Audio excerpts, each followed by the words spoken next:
I love our chat. I love our chat. Yeah. Absolutely. How are we all doing? How are you doing? I'm not doing so good. It's cold and very, very windy here today. It's 7 degrees and the wind is really whipping. Like seriously whipping. Mm. How are you doing? Uh, it's summer. And I'm still on holiday. So I'm keeping myself Hmm. nice and toasty and sweating profusely at the same time. uh Sweating profusely and being too well, I would like to be warm, but I don't like to be sweaty. So you know. I don't either. It's Not annoying. without not without You know what? purpose. Do you know what the biggest lie in the entire world is? It is the biggest, it is the biggest lie that you will ever be told. Yeah, what is that?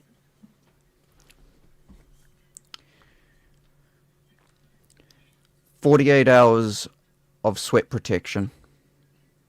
Oh, your deodorant? Yes, no What deodorant this can the one antiperspirant. None of them can work for that for 48 hours. This is just this crazy. one says 72. Yeah, it's a lie. Dirty It's lie. I have never seen any of them last any longer than like 2 or 3 hours. exactly. If that sometimes. Oh, Mrs. Cassandra, I'm jealous. That's perfect weather. 70. 70 Yeah. sounds good. You know, on YouTube side, all of the wrenches turned into shields, but when you look in StreamYards, they're still showing up as wrenches over here. Oh. But if you look on the YouTube chat, like just straight from YouTube, they changed them to shields for some reason. They didn't ask our permission to do that. They just did it. Hey, Jin. Hey, Purple. I'm so glad you all are here, Mrs. I, C. Yeah. Oh, I'd have hey, a look, Clarence. but Yeah. I know, but you're one screening it. I know you're living like the rest of us right now. I well, really feel for you. I'm using one screen on my PC and I'm abusing my laptop. Okay. I don't know what abusing your laptop means, but I don't think I should ask you any questions about it, actually. Like, I don't know. Let's just say it's going to need therapy after this. Oh my God. All right. Uh, And All I'm right. not paying for it. We're not talking about it. We're not talking about it. Okay. Okay. Mm.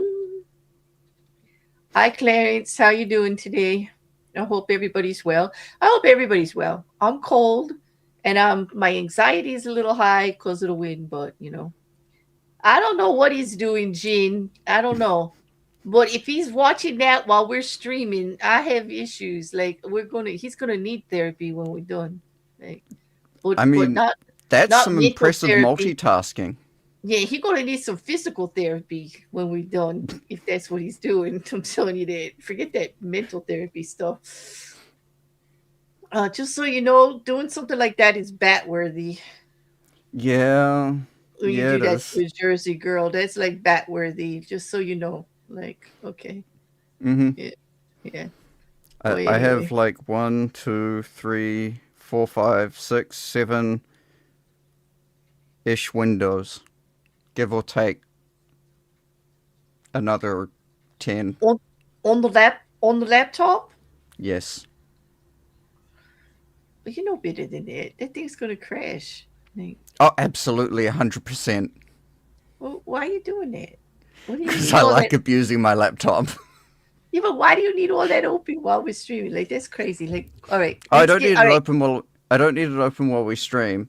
It's just they were already open, and some of the stuff I haven't saved, so I'm leaving it open. Mm. So if you hear like a spaceship starting to take off, it's probably my laptop. Oh, okay. There it goes. There it goes. Yeah. You know what? They don't work on anybody, Gene. It's like I don't think antiperspirants work at all. Actually, to tell you what, Batworthy is bat like number 3 wood, and the kneecap is the golf ball. Well, It's not really a golf club bat. It's just like a regular wooden bat, like a baseball bat, like a real old fashioned heavyweight. Are we talking like cedar or hickory? No, it's just a regular, baseball bat. My brothers were pretty strong, so it's pretty heavy. But yeah, my brother, ever since I had an apartment of my own, my brother gave me that. Ah, Oh, and I have another one in the car in the van. I used to keep it in the trunk of my car. I wish I could do that in New Zealand. You're not allowed to travel with a bat. Not without a ball. Well, Rekkr, technically, everywhere you go, you got a ball. Apparently, cops don't, accept that as a That would be reason. if you said that to them. That would be a whole nother charge. That was actually evil of me. Yeah. Because then you'd be like freaking, and then you say, "But officer, I have a ball," and then you're up on solicitation too. Yep. It's like, see, I told you don't mess with me with all those open windows. You made me cranky. Now I'm picking on you. I'm trying to get you arrested. I guess we better start the show. Yeah, we better Ash, start yeah. the show. Older bats were made of ash, newer ones were made of hickory. Yes. Okay, so it's really heavy, so I don't That know. it's It's probably, if it was an older bat, it's probably ash. it's more than 20 years old. Yeah, I'd say it's probably ash. I do I have one. The one in the house is the one in the car is 20 years old. The one in the house has been replaced because it did break, so I had to get another one. So that might be hickory. did Who knows? did did the other person survive? Oh, who do you think you're talking to? I'm from Jersey. Yeah, I forget. I forget. It doesn't matter. We won't talk about wherever We're they not are talking now. about it. Yeah, we don't talk about what's going on, where the bodies are, where like what we do, like whatever. Like we don't talk about it. We're not talking about it. Like no, I don't know what you're talking about. Yeah, What's that? exactly. Wait. Let me do the Sopranos. Forget about it. Just forget Oh, about it. forget about it. Forget about it. Oh, forget about it. Yeah. Okay. Okay. All right. We need to get serious here. hmm What are we supposed to be doing today? Um. Uh. Kowtowing, I guess. Yes. No, that's what you were doing before the stream. Oh You yes, yeah, that's right. yeah, Silly yeah, me. yeah, silly you. No, besides kowtowing, which is like, a sign of respect in some hmm countries. What's what are we actually doing? We are playing the perfect courtier. Uh yes, I am not so much the perfect courtier. I think Nah, you me could be. neither. I'm a Kiwi. What do you No, expect? no, actually, you're a very polite Kiwi. Your manner, Uh, actually, you're a wonderful courtier. Actually, with I with I failed miserably, but you're pretty good. You're with pretty good. with some people, yes, I'm very polite. It No, it's it not a matter of being polite. It's a matter of fitting in, not making waves. Being likable. Making people feel good around you. Like that's a true courtier.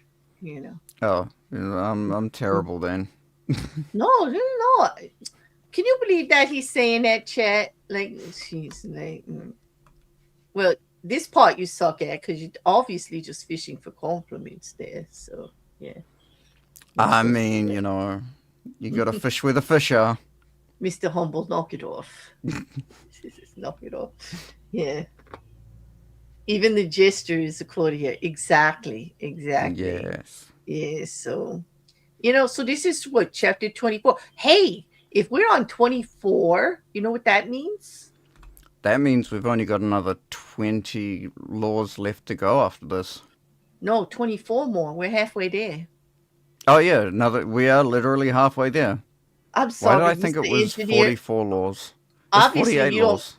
Obviously, you don't math in on You're Sunday you're in New Zealand. yeah, Apparently, you're asking for normal math. You're Yes, asking me to do normal math? Like, yes, actual normal math. ask me how to calculate the windings on a transformer. Yeah, any day. Yeah, Doing normal math? You're crazy. I would if I actually knew what that meant. I would try to ask you, David. I have no idea what you would like. Hey, Amber, how you doing? Living on a prayer. Oh, Bon Jovi, Clarence. You know Yeah. all about Bon Jovi all the way over there across the pond.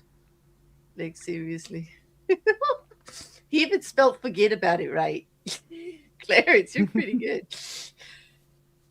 Forget the title of the show. Just forget about it. Just Yeah. forget about it. Forget about doing the 48 laws today. Yeah, just forget that that's the title. Exactly, Gene. And he can't subtract, apparently. Anyway, we're halfway through, Rekkr. Your wonderful idea to do the 48 laws here to Mm-hmm. to tempt me and challenge me into trying to make these usable on a more basic level for everybody in everyday life, not just power plays in big business or crushing the enemy like some kind of, in some kind of dog eat dog environment, right? Like 50 Exactly. Cent. Because Yes. everyone who covers the 48 laws just goes, "Oh yes, for power you must follow these laws, and this is how we do it." And yes, you will become a very rich and powerful person. And no one, no, not they're Mhm. all the. Have you actually looked at many of the people that do these kinds of books? That Yes, like talk yeah. I every single reviewed. one of them, Hmm. suit, tie, Hmm. sitting in some fancy Yup, room. how to make your first million. No, I How to get it. make your first Yeah. million. And you brought it to me, and what did I do with it? And like, nah, you don't have to do it like these people. Let me show you why. Exactly. Let me break it down and tell you why. Yes, Robert Greene's got a point here, but it doesn't fit in 2025. And if you actually do this, you're going to be alone in the world and you're going to be miserable at the end. And you might not even be rich because none of these laws work if you use them all. Nothing Yeah, is I said that. guaranteed. Nothing guarantees. You've got to be selective and you've got to choose when and how, and you've got to be really, really careful because one leads into another. And if you don't have the big picture, if you're working on just, one small part of it, you could really do yourself a lot of harm and for the future. So, Mm-hmm. yeah, because, I don't like talking in absolutes. Don't say always, don't say never. It's just, Nothing yeah. is an absolute. Yes, the smartest person on the planet can't speak in absolutes because there's a universe. That is the only thing that is absolute. That nothing is absolute. Yes, this is true. Better than ever. She's Listen. Not all tangents are loyal subjects. Some of them run amok. Yes, they do. Amok, amok, amok. And we're going to talk about that. We are going to talk about courtier. Like he puts it in very old fashioned terms. And we're just gonna look like let's just get right into it, Rekkr, right? Because this is one of the most humorous ones that we're gonna do. Because Mm-hmm. although we're talking about ladies and lords and politics and how courts are running Chinese empires and all over the world, in Louis the 14th, in all of these, Talleyrand in Mm-hmm. Paris. Okay, like we're talking about political courtiers, right? I'm Yep. tossing names around, and believe me, I'm not these smart people. I learned all this from Robert Greene just doing these laws, all those names. Like, Oh, and okay, and um, and just so everyone's prepared, this may be a long chapter.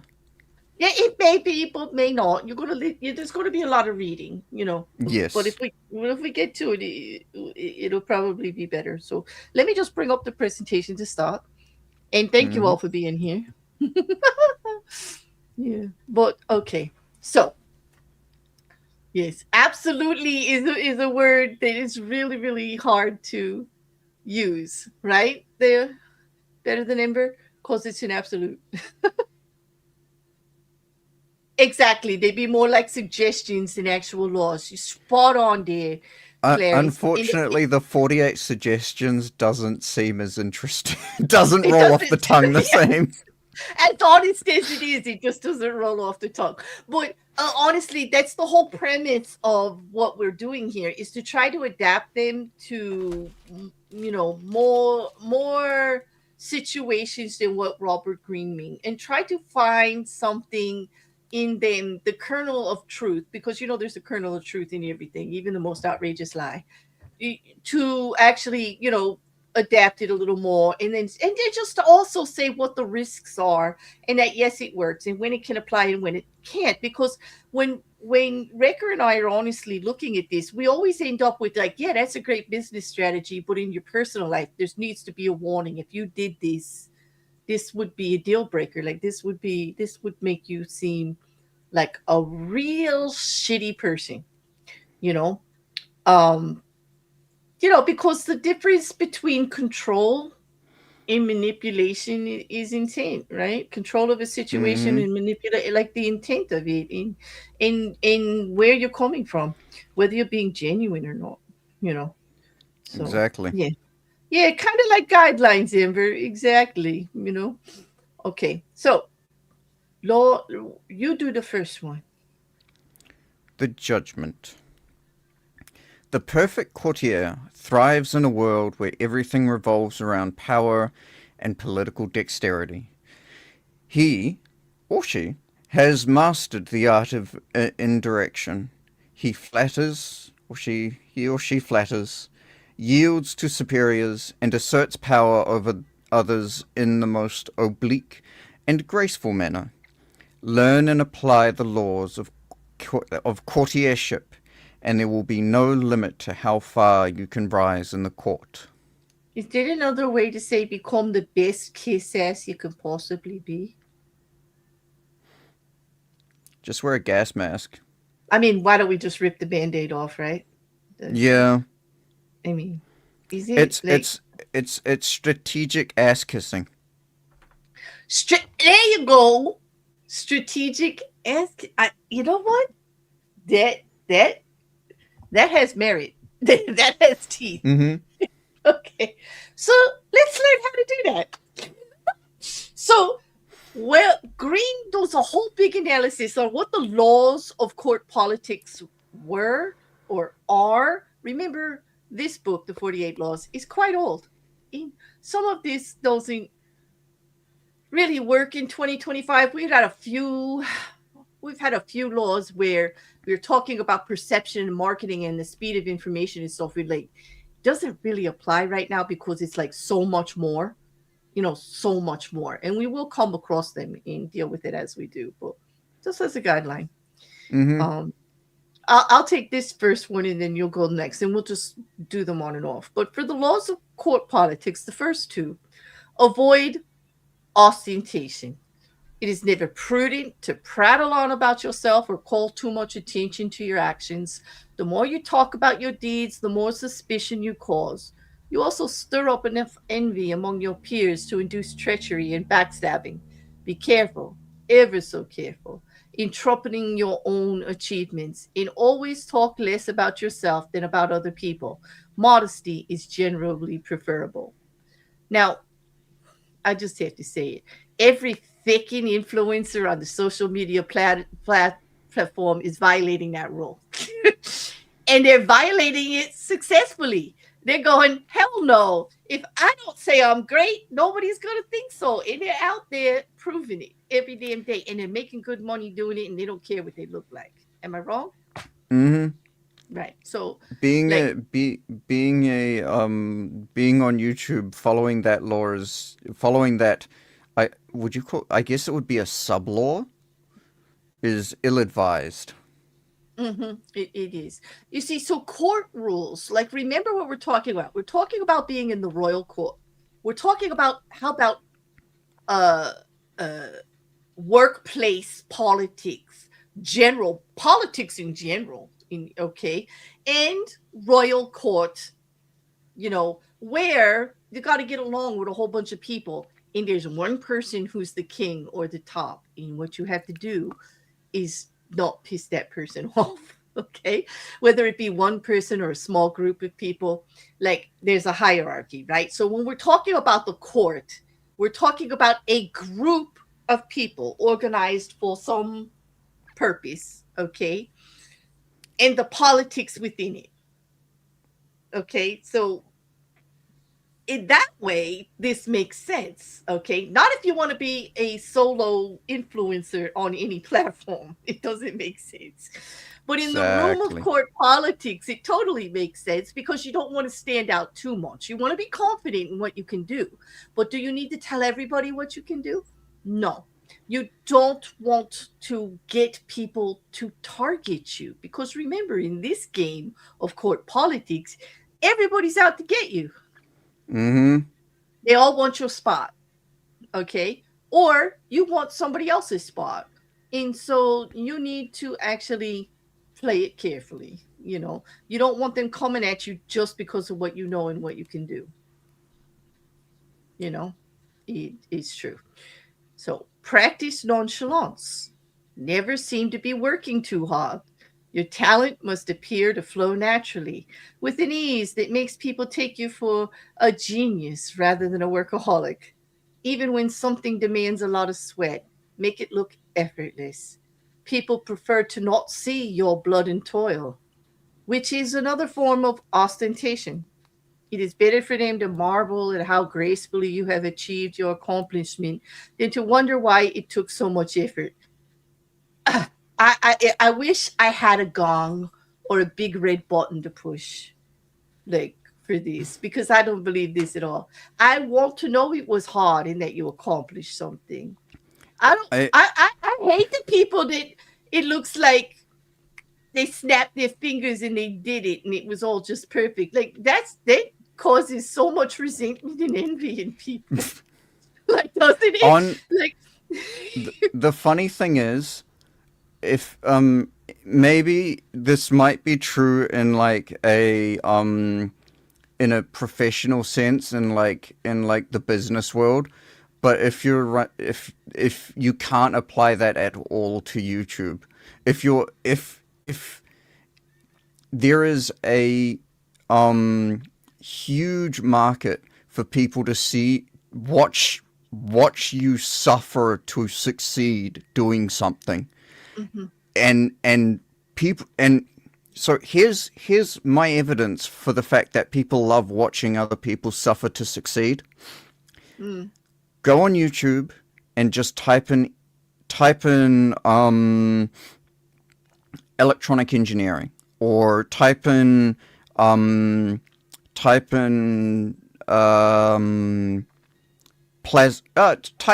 like a plasma sword, and you'll probably find a video of someone making wait, we watched a quote that. unquote plasma sword, and We there watched are, that. yeah, exactly, there are thousands upon thousands of views watching this person struggle to try and make a plasma sword. And fail, Pe- and then try again and yep. fail. Yep, and it was amazing. Yeah, and you end up waiting On for. But you're right. You want people to see that it wasn't that easy, and you want to celebrate the accomplishments. And because here's the bottom People line to love the that: story. they love the story, but they also want to think it's possible. That it's not Hmm. just some freaking miracle. That they weren't just born a genius and a silver spoon, and you get everything you want. That You anybody can achieve it with hard work and dedication, and you want to know the something? possibility of it. The possibility. Yeah. Well. You want to know something? Mm-hmm. No, very, very rarely are people ever born with it. Now, That's true.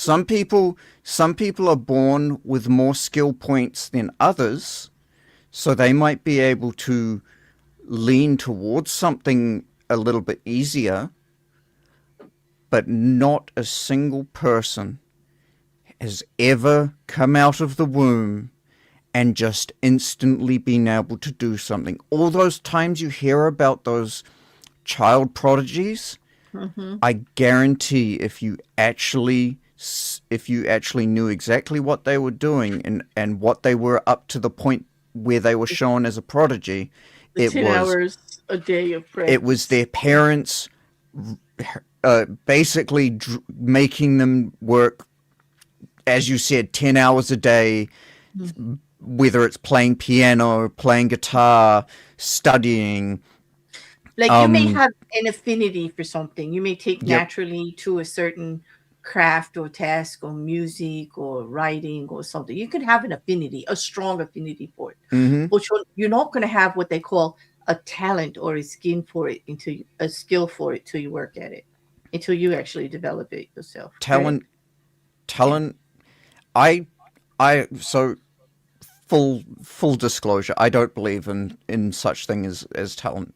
I actually personally find it more closer to an insult than a compliment, because it See, completely disregards any work or any hard work that someone puts into actually achieving I their goal. I can attest to that because I said you were so talented when we first met, and you wrote a piece for my channel that I was looking for when we first met.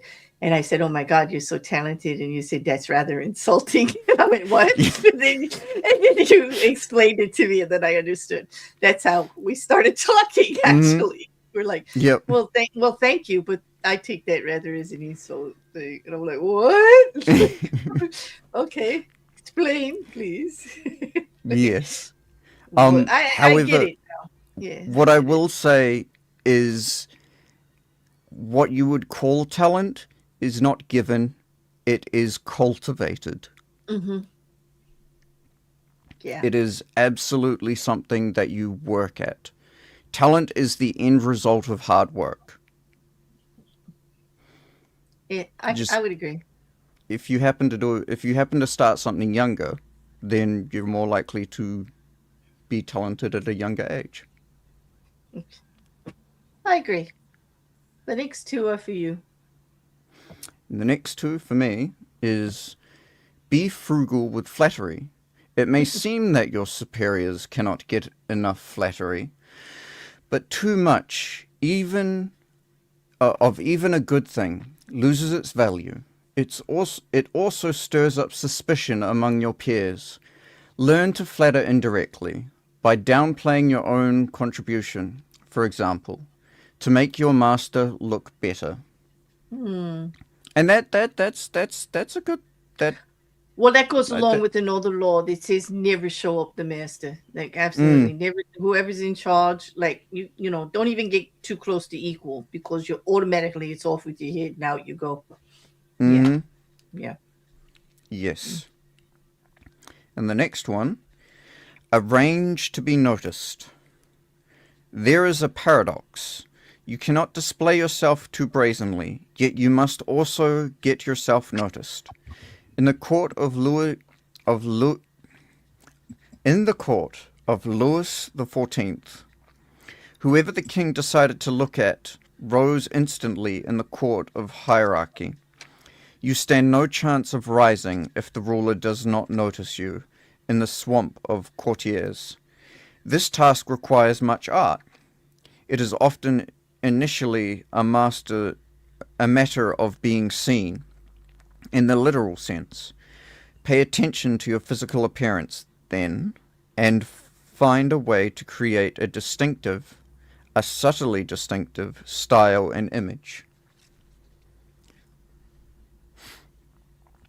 For instance, you could be the most skilled pianist in the entire world, but if you never play a key in front of anyone, no one's going to know. This is true.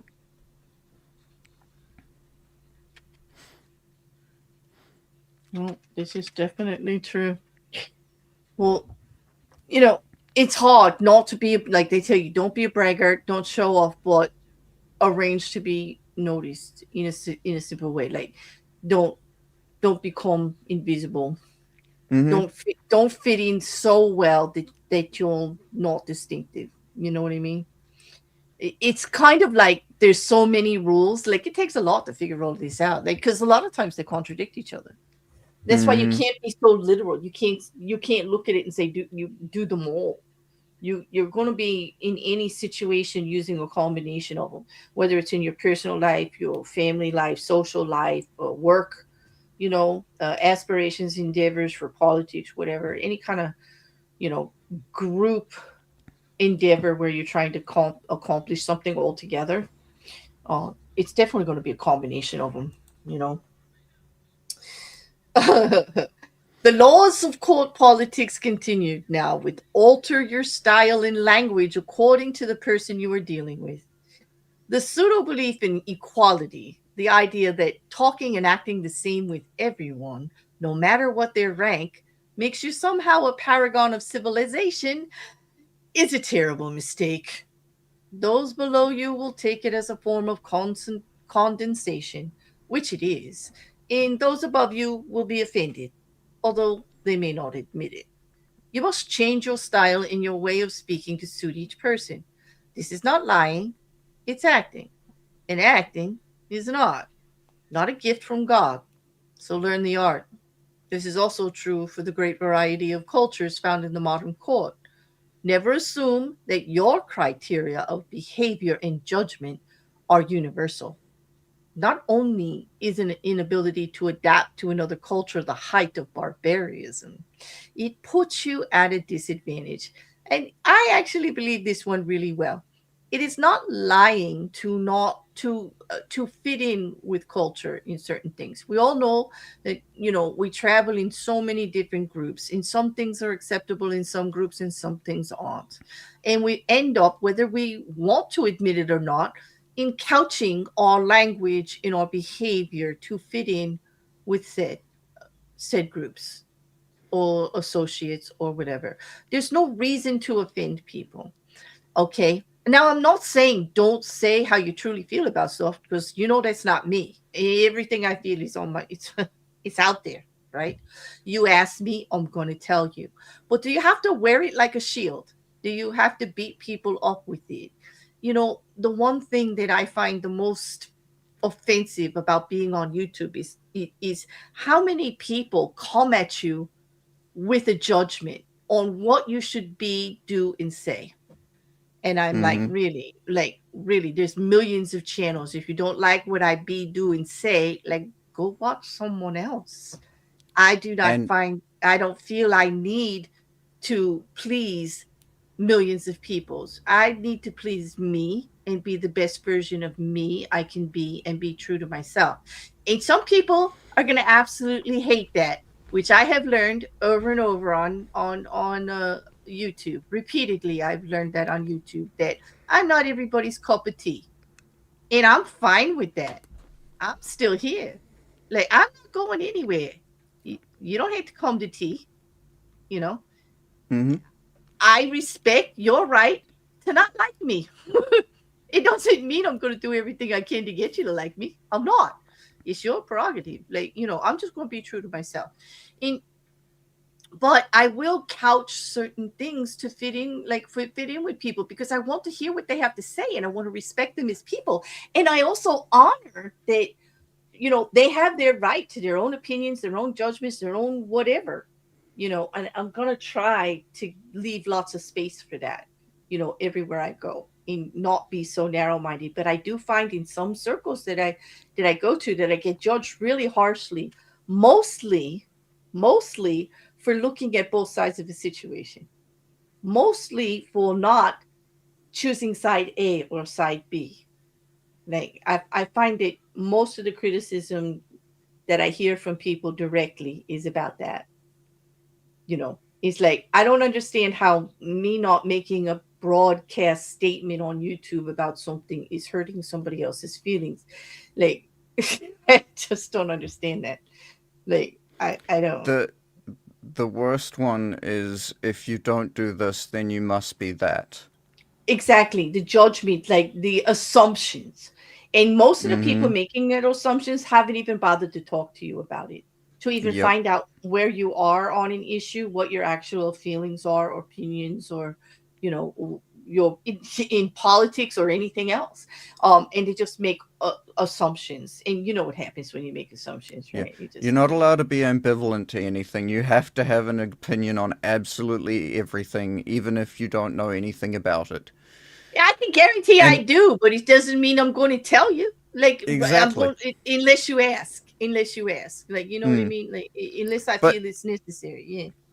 Yeah. not just that, but everyone does it to some degree, and everyone sort of adapts how they are to their environment to some degree. And a really simple but very good example is, do you take your shoes off if someone asks you to for their house? Do Like, I? say Yes. you're say say you're Am someone I? I'm who going to someone's house. Yes, I have yeah. hardwood floors, dark hardwood floors. And yes, people take their shoes off at my front door. I've got a very comfortable basket and a bench, and I even have slippers there for them if they want, and even clean socks, whatever to make them comfortable. But no, you're not walking in your prissy heels all over my damn gorgeous floors and putting holes in. No, you're not. You're not. You're not. Yeah. You can always tell someone who has someone who regularly wears heels on a hardwood floor, because you always see like these dents along the hallway. hmm Has anyone seen that? Like, just their I had my, specific yeah, dents. they're weird. I had my floors refinished, and so I don't have any of those dents because right after we had the floors refinished, we had beautiful hard wood throughout the whole ranch, and we redid them, stained them, had them buffed down, got all the marks and all the stains out of them, and then stained them a very dark color, and then put a nice, not a shiny coat on them, but a durable coat. Like I didn't want them shiny. I just want them, protected. Mm.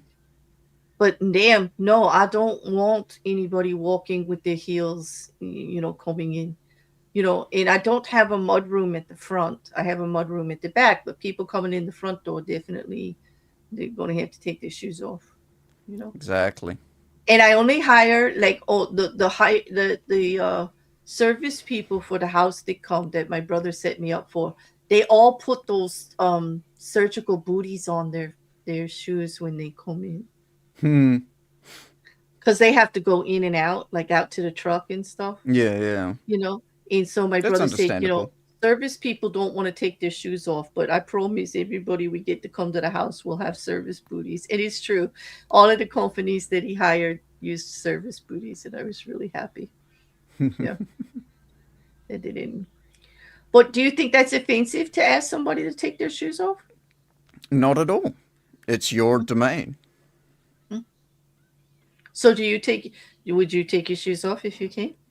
Absolutely. If someone asks me to take my shoes off before going into their house, I absolutely will take my shoes off. I'm not. hmm There's no reason to make a to cause friction hmm in such small ways. Oh, but I have one that might cause friction. What? What about the basket I had for the cell phones? That depends. What what's happening? It's a dinner party of 6 or 8 people, and I refuse to have people sitting at the table or working on their cell phones while we're having a casual dinner. Oh, that's fine. I have a basket at the front of the door, and you come in, and we're here to socialize, the 8 of us, to actually catch up with everybody, and there is no cell phones. Like they're in the basket. Exactly. That's I did fine. that when I was hosting holidays with my family. I did it one year with my nieces and nephews and everybody, and they Mm-hmm. loved it. They did. They absolutely loved it. I made everybody put it all in the basket, Hmm. and they actually talked to each other. These are cousins that only see each other twice a year. Like you don't need to be flying around watching Instagram and YouTube videos. You should be talking to your cousin. You should be socializing. In yeah. So yeah. Exactly. Mm. And also because we were actually using it like the parties that we have in our family, because we have Mm-hmm. such a large family, we actually used to help socialize the boys, because like my grandsons who have autism, because it's a more controlled environment with people that love them and care about them and get them used to holding conversations and being around a crowd of people and Hmm. handling more than one conversation at once, which is very difficult. Like it's hard enough to follow even one. Yep. That's always a fun one where you're talking to one person about one thing and then you talk to someone else about another, and then you go to talk to the other person about the same thing, but you actually talk Hmm. to them about the thing that you're talking to the other person about, and it sounds like you've gone crazy. Yeah. Oh, I just got a message and I just have to say the no, I'm gonna send it to you. Rather than like say it out loud because I don't want to brag. But Okay. but you'll be happy to see this actually. Thank you, Grace. If you're listening, I truly appreciate you. Actually, I should check the chat. I wasn't even sure if she was there. Okay. Hmm. So, did you see that? Yeah. Yeah. Yeah. Excellent. Okay. Yeah. Yeah. So, all right, now the slides for you now. So, okay. Okay. I mean, how about you guys in the chat? Like, I guess I should check. You take shoes off, or do you think? Oh, you are listening. Thank you, Grace. Yeah. We take our shoes off. Hi, Lobat. Oh, Iowa. I'm sorry. Iowa backyards. Yes, I loved it. They do a backyard stream of animals and stuff. In when in another's house, I take their lead. If they leave them on, I will leave my shoe. Exactly, because you are going to another person's home. It is courteous, right? It's like Absolutely. it's their domain, and they have a right to what they like, right? Yep. Mm-hmm. Yeah. So, mm, what? Yeah. So I could see doing that. And some people thought in the beginning I was very very prissy about it, and kind of, whatever. But mm, follow the rules of the house. Exactly. And this is kind of one of the court politics rules. Follow the rules of the house, right? So Mm-hmm. if the king, okay, of the court is on a diet, do not bring a sheet cake to the court. Do not bring a triple layered cake, you know, or the fancy mousse. Okay. Do not get talking about how delicious the dinner was you had last night, right? The rules of the court. Okay. Follow the lead of the house, you know? See, this is when my head will probably get taken off. I absolutely would bring something like that. Oh, you were on a diet? Here's a pavlova. But it's the king and it's the rules of the court, and you're going to get beheaded. I can guarantee with that attitude record, you'd be one of the first people to be either decourted, whatever that means. And decourted back then is like thrown out of one of the windows or taken to the dungeon or beheaded. Like you Mm-hmm. get decourted, like you're out. And remember, he's in charge of all the lands that you own, whether you're a duke or landowner or some kind of position in the court, like he's in charge of all of that. All he has to do is look at you sideways, and that's it. You're done. Mm-hmm. You're done. You know, So are you really going to bring it? I don't really think so. I don't think so. Well, I don't know. I might. I might. uh, okay, you're up with the next two. Okay. Never be the bearer of bad news. The Yeah, like king Rekkr kills the books. messenger who brings bad news. This is a cliche, but there is truth to it. You must struggle if necessary, lie and cheat to be sure that the lot of the bearer of bad news falls on a colleague, never on you. Bring only good news, and your approach will gladden your master. I only partially agree with this. Only a Yeah, small part. Only a small part of me. I have more respect for someone who can bring bad who will bring bad news a with a solution. If you can there you go. if you Yeah, have to bring bad news, make sure you bring some kind of solution or a suggestion along with it. I can Because if attest that. Yeah, mm-hmm, that, because if you can bring the bad news and a solution, you at more often than not, at least that's what I've found, you will gain far more respect from everyone around you. yeah. I can being in business for many, many years, I can attest often I would have to bring bad news about a project or something that somebody wanted to accomplish that just wasn't really possible the way they wanted.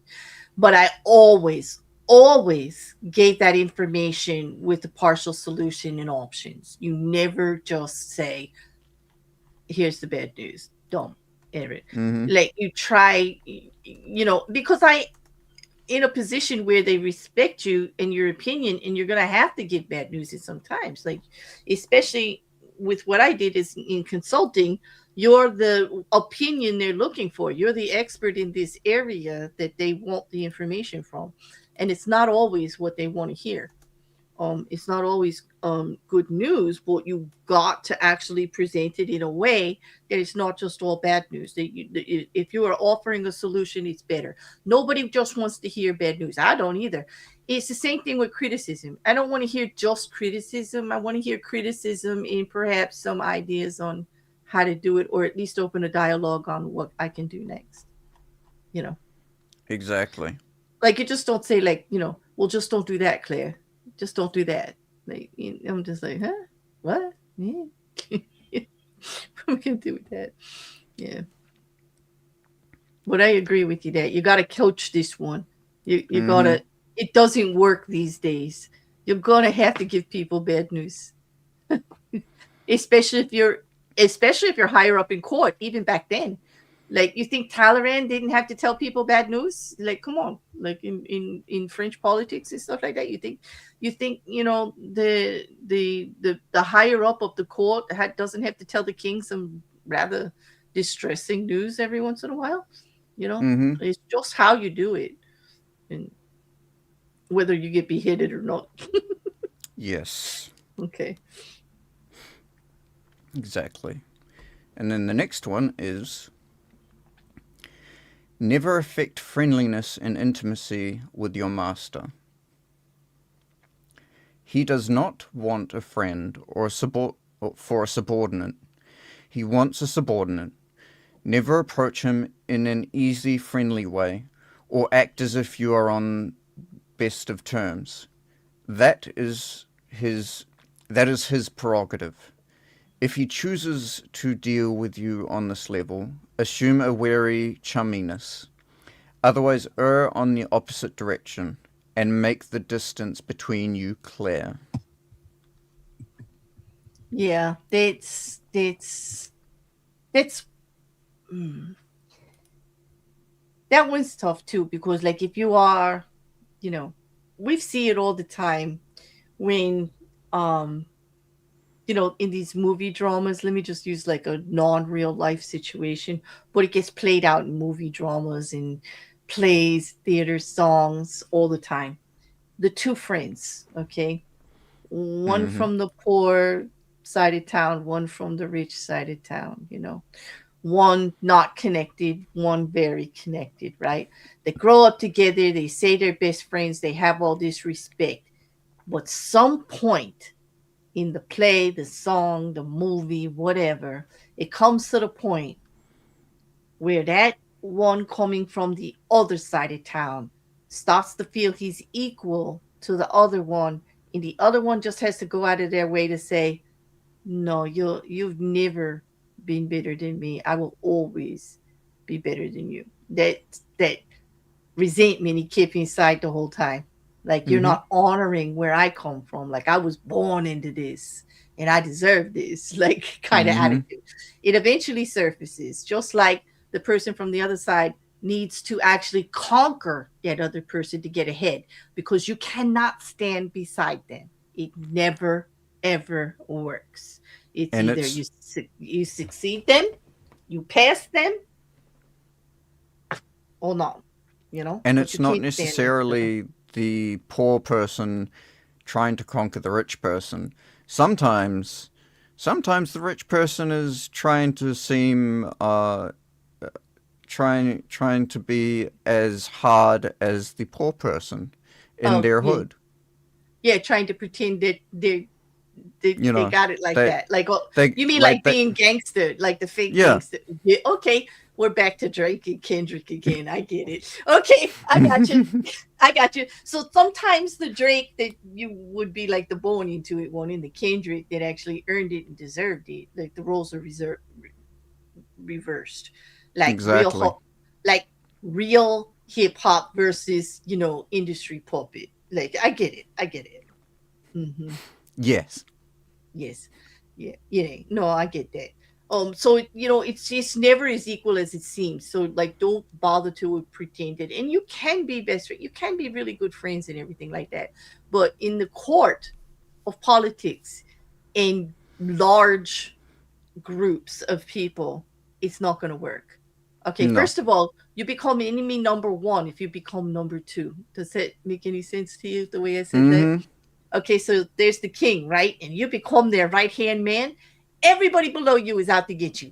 Every single person in that court has got daggers on you. Okay, Yep. it's not good. So it's not always good to be up there like that. Um, And you don't always. even have to be up there for people to want your position either. You could be the fourth or fifth in command, and Oh yeah, the they're still seventh, gonna. eighth, Yeah, ninth is going to yeah. want your head. We're in the royal court. Like, yes, this is a reality. This is actually Mm. the reality of it. I wouldn't want to be in the royal. I mean, sometimes I think YouTube is like the royal court, but not exactly. Well, because I can't find a king or anybody in fancy dresses. And gosh, those wigs, right? Like, no, I Mm-hmm. can't find any. Like, no, but Those powdered I wigs. I digress. And the rouge, right? And the Mm. moles. My favorite part of Victorian court specifically were the moles that people painted on their faces. The Like, random. You just like what? yes, You just like that? randomly. Yes, they put them in different spots all the time. It's one thing if you put the same mole on all the time, but no, they just let them wherever they felt. No, yes, I think it's hysterical. I find great amusement in it. Sorry, not sorry. I'm a little weird. I get it, but yeah, but the friendliness thing is, it's also the point is the king knows he's the king, okay, and what a king expects and wants, okay, from everyone is to know their place. And if he's the king, that place is beneath him always. Like, no, Mm-hmm. yeah. So when they say subordinate, they just mean just you could be a friend and you could be this, you could be confident and all of this, but know your place. When the king says something, he said something. Like, know your place. And that's true with group politics. Whatever your place is, know it. Know it, Exactly. and don't try to present it as anything else. Okay? Because that's when the trouble starts. That's when trouble, like, it for you really starts. Yeah. So, oh, and Clarence, I agree. It is. Clarence made a comment that it's hard sometimes when you have bad news to bear, that it's only bad news, like perhaps someone's passing, like the passing of a king or a queen. But there's a way to do it where one of the best ways is you give the bad news, but you also say things like, "There's nothing you need to do right now. We have time. Just take some time, and I'll come back later." Like, give them space or something. Like, you can't offer them a solution to that. There's no solution to the death of a loved one. Absolutely, I No, agree with you. Yeah. in that sense, like I don't think it really I don't think And that's more of being a personal, it, social, one-on-one yeah. thing or small group thing. But when we're talking about group, let me just expand on it just for a moment, like, because I think it's a valid point. There are occasions, and I've actually been in them, when you do have to announce a death to a big group in business or politics, okay, in a big organized situation. And in that case, you absolutely, definitely have to have more to say than just that they passed. You absolutely have to say that the vice president has passed away. This is what happened. There'll be a service, whatever. And for all of you that are worried about it, this is what's going to happen. So and so takes over. This project is still going on. We've got a 1 week grace on this. You have to actually switch it to the expectations almost immediately. You have to. Otherwise, absolutely total chaos. And I know that sounds insensitive, but that's how it is in business in large group organizations, to where things have to keep going. That person that is higher up in the organization passes or becomes missing or whatever, or quits unexpectedly, you have to give the bad news of them not being there anymore, and you have to give the immediate plan afterwards of what's going to be done, or total chaos happens. Total chaos. So yeah. So there you go. All right. You want to do uh Your turn. uh never a pleasant thing to do, though, Clarence. I agree with you. Never, ever pleasant to do. Okay. The laws of the court again. Never criticize those above you directly. It might seem obvious, but there are often times when some sort of criticism is necessary. To say nothing or to give no advice would open you up to risks of another sort. So you must learn to couch your advice and criticism as indirectly and as politely as possible. Think twice or three times before deciding you have made them sufficiently circuitous. Err on the side of subtlety and gentleness. I agree. There's a way to couch criticism. Sometimes you have to just say it. I often say it with images, like pictures, like I'll paint a picture. So you fucked up. In this picture, you fucked up here. See? No, in imagery, you know what I say. Like when I say Yeah, to yeah, I you, know. I will talk in a scenario about, you see, if you do this, this is what the person perceives, or if you do this, this happens. Like Mm-hmm. I do it in a scenario or images for the person, and I try not to say, although it does happen. It's something I've been trying to work on for years. Not say you when talking about criticisms or anything negative. Yeah. Now, the person you're talking to knows you're speaking to them, so they know it's about them. So you don't have to do the psychological you, which Is Abe's Odyssey. psychologically, which psychologically is like slapping them around a bit. Okay, you just don't need to do it. Mm-hmm. Yeah. Do you know what I mean? Was that too vague? Like I don't even know how to say it actually. Like, No, that made sense to me. mm-hmm. I might need a picture.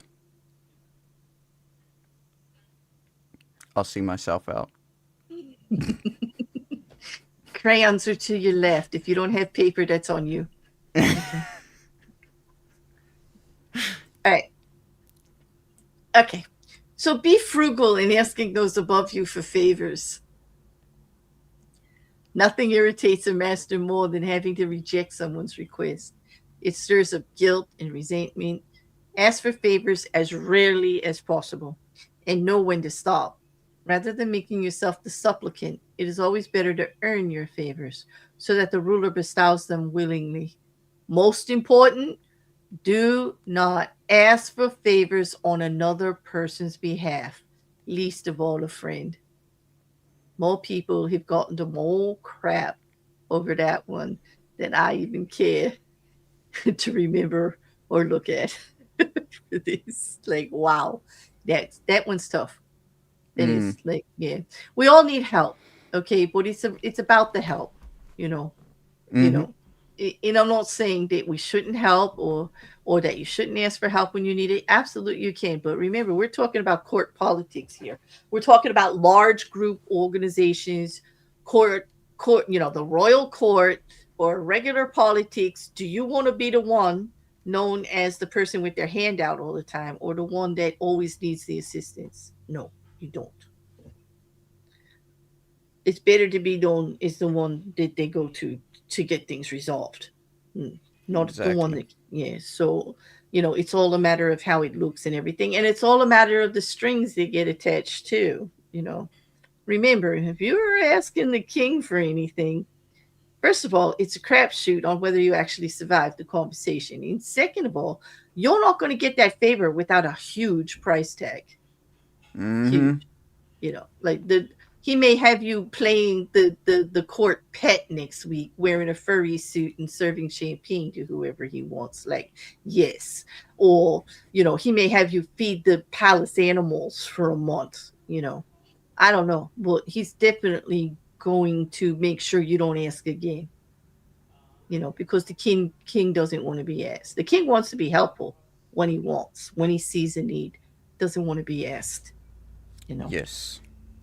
And that's like presidents are like that too. Presidents of organizations things like that. They don't have time for it. The people they like the best are the ones they never hear from. They just solve the problems. Like, oh wow, you know, building C had a fire in the garage. Oh yeah, how come I didn't know about it? Oh yeah, because the manager of building C took care of it. And it didn't even come across my desk. Thank you. He just gets the report later. Like he likes Mm-hmm. building C's manager all of a sudden. He's a great guy. Well, building C manager runs there and says, I can't get the fire department to give me the report on time. Like he don't want to hear it. Like no favors. I'm not calling them. I'm not calling them and putting pressure on No, them for no, you. that Like that's no. building B. Building C's fine. Building B. No, I mean if he handled it a different way. Never mind. Okay. Just go on to the next slide, you. Don't cause trouble. Hey, it's not my fault. Building B's manager is terrible. He needs to he needs to sort himself out. Learn from building C. Sure. Or the manager from building C anyway. Mm. Okay, so the next one is never joke about appearances or taste. A lively wit and a humorous disposition are essential qualities for a good courtier, and there are times when vulgarity is appropriate and engaging. But avoid any kind of joke about appearances or taste. Two highly sensitive areas, especially with those above you. Do not even try it when you are away from them. You will dig your own grave. Hmm. Yes. Yes, yes, yes. Well, And word travels fast. yes, and there's such If. sensitive areas that people don't forget things like that ever. Like if you know, people don't always remember what you say, but they remember how you made them feel.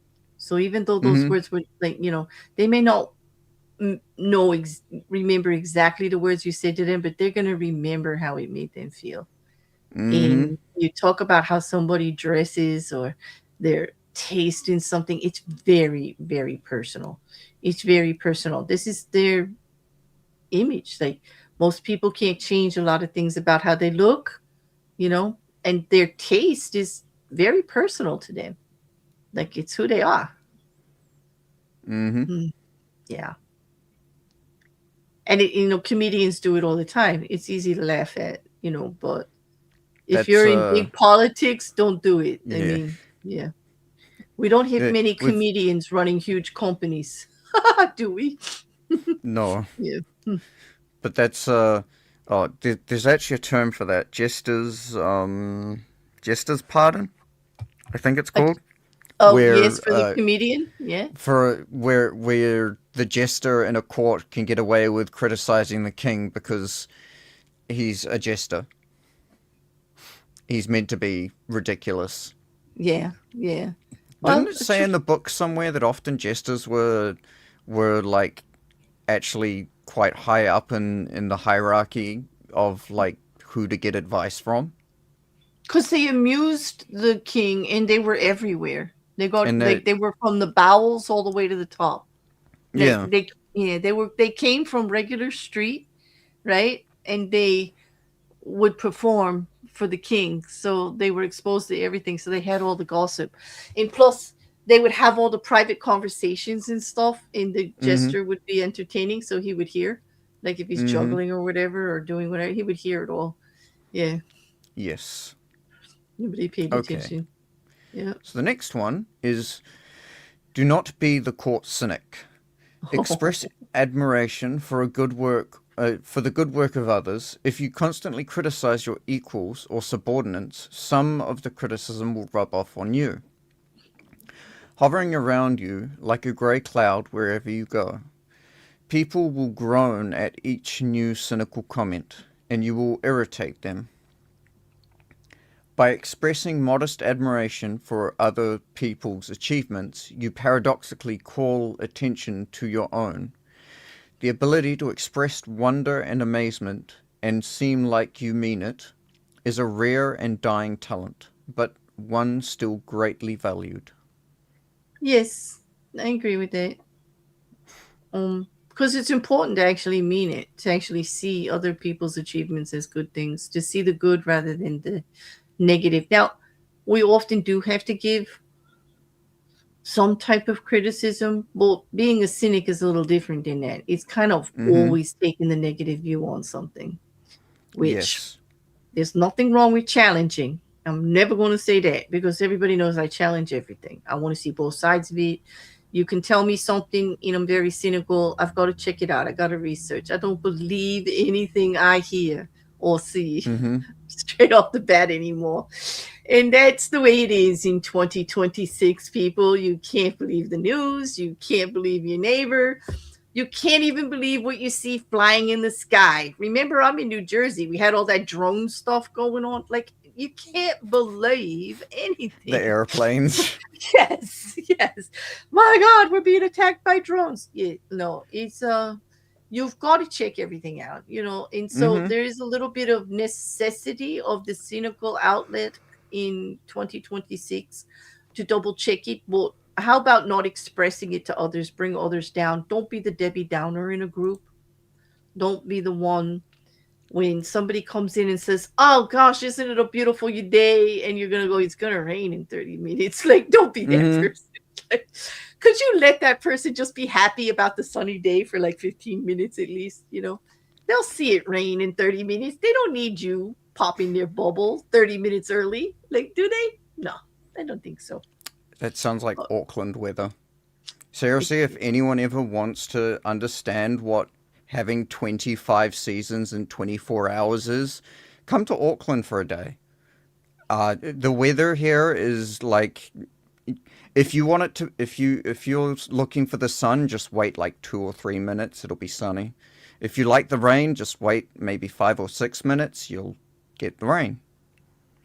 It is a running gag in Auckland. it is. It is because of the hills and the mountains, right? Like, It's yeah, it's because we're in isthmus. We're it is. we're basically like in a cutoff point, a really thin area between two oceans. Yeah, weather Yeah, likes this. to get crazy in places like that. Oh, I like the next one, actually. Yes. Be Be self self observant. observant. Oh, Is it wait, me or who's. you?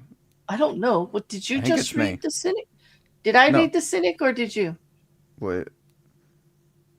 Oh, wait, no, yeah, I think it's you now. Yes. No, wait, somebody in the chat, because now we're both confused. I don't know whether to believe you or me. No, I think I'm pretty sure I read the last one. Okay, you sure? Okay. Be self observant. I don't want to get a message later that says I took all the whole thing over, you know? Okay. Be self observant. The mirror is a miraculous invention. Without it, you would commit great sins against beauty and decorum. You also need a mirror for your actions. This can sometimes come from other people telling you what they see in you, but that is not the most trustworthy method. You must be the mirror, training your mind to try to see yourself as others see you. Are you acting too obsequious? Are you trying too hard to please? Do you seem desperate for attention, giving the impression that you are on the decline? Be observant about yourself, and you will avoid a mountain of blunders. This kind of mini version of take accountability. It's my favorite thing. Absolutely. Yes. We can only be accountable for ourselves, not our friends, not our group, not the world. If you mind your own house, that's a good thing. Yeah. Mm. Master your emotions. Yeah, this sounds like a personal attack. Okay. As an actor in a great play, you must learn to cry and laugh on command and when it is appropriate. You must be able to disguise your anger and frustration and to fake your contentment and agreement. You must be the master of your own face. Call it lying if you like, but if you prefer not to play the game and to always be honest and upfront, don't complain when others call you obnoxious and arrogant. Yeah, that's me. Um, I don't. Okay, w- this this one's uncomfortable and awkward for me, honestly, because I am a very emotional and passionate person, and it's very hard for me to hide if something has hit me the wrong way, or if I don't agree with something. Um, but I have learned degrees. I have learned that I don't have to have every fight. I don't have to throw my hat into every ring. And pick your battles, so to speak. Um, but I would say I have never mastered the poker face, so to say. Mm. You know, even the tone of my voice gives me away completely. So I have not mastered this one at all. I do feel, however, that you, sir, are very good at this one. I I don't know whether I'm proud of that or not, because like it's not something that I did. It's not something that I did. I went out of my way to achieve. Hmm. It it comes from just life experience. Yeah, I had to train myself to always ask you and never assume I knew where you Mm, were with something based on how you were acting because I was often getting surprised by the answer. Like, really? I couldn't tell that that's where you were with that because, like, there was, like, no sign of it anywhere. Like, mm. so I've just trained myself, like, never assume, just ask, you know. And Yeah. I have been trying to do the opposite of what you do. Of be the wait no do what you do. Yes, do what you do, not but do the opposite of what you try and do. What do you mean? Instead of being be be be more emotional, be more emotive, like how you can be more emotive. Yeah, but true. But at least I know this. If I ask, you say. Mm. So, like, Absolutely. you If do. anyone You asks me, still, I will you just don't, 100% answer. right. You just don't wear it on the sleeve. You're not being deceiving or lying or anything. You're just extremely calm and somewhat in just not stoic or anything, but like, you can be very entertaining and very easy to talk to, as everybody out here knows. Well, you don't, there's not a lot of, like, emotion or passion, even when we get into political conversations. I will be like off the rails with passion and emotion, and you will be like, Claire, this is what I think. Dot dot dot, and totally flat. It just like like no real. It's just easy to listen to, and it's easy to be around. Like, it's much harder to be around somebody like me, who at any moment can go to 150 degrees and then back down to 20 within an hour. Like, you're much more stable and calm about everything. Nothing, you weigh it all out ahead of time, and nothing's really going to get your goat, so to speak. And that's actually an excellent quality because people can't trip you up. They can't use, like, people can use my passion and emotion against me all the time. They can get me, to do something, to say something stupid, to do something, to act in a way I don't want to act. And I'm not saying they're making me do it. I take full accountability for that because I realize I'm like that, but it's easy to do. Like, it's easy to get me going. You know what I mean? Yeah, I can So you, understand that. so you don't want to get there. You don't I want to mean, get there. obviously not like super. I don't want to get like 100, go to 180 degrees. I feel like Somewhere in the middle, right? somewhere in the middle might be better. It's because then it's less. I I feel like sometimes I come off as very sterile. Well, that's it. And if people don't take the time to ask, they make wrong assumptions, right? Like, how many times have Mm, you run into past conversations where somebody says, "Oh, I thought you thought this about that," and so I didn't mm-hmm. bother. And you're like, "No, why didn't you? No, I would have loved to do that or whatever." And you're Yep. just like, right? And you're just like, "Why didn't you just ask?" Because a lot of people hesitate, and where I actually feel like get it from the source, ask direct, be direct. Mm-hmm. It saves so much time. Some people are offended by it, like they find it rude or whatever. I don't mean it in a rude way. I just think it saves a lot of time. I'm very direct. I'm gonna ask. And plus I Mm-hmm. don't want to make any assumptions and miss opportunities based on making an assumption about how you feel about something. You know what I mean? Yeah, Exactly. so it's That's always fair. better. Yeah, it's always better to ask. Right. Now I know we really are up to you. It's your turn. Okay. Fit the spirit of the times. A slight affect, affectation of a past era can be charming, as long as you choose a period at least 20 years back. Wearing fashion from the 90s is Cool.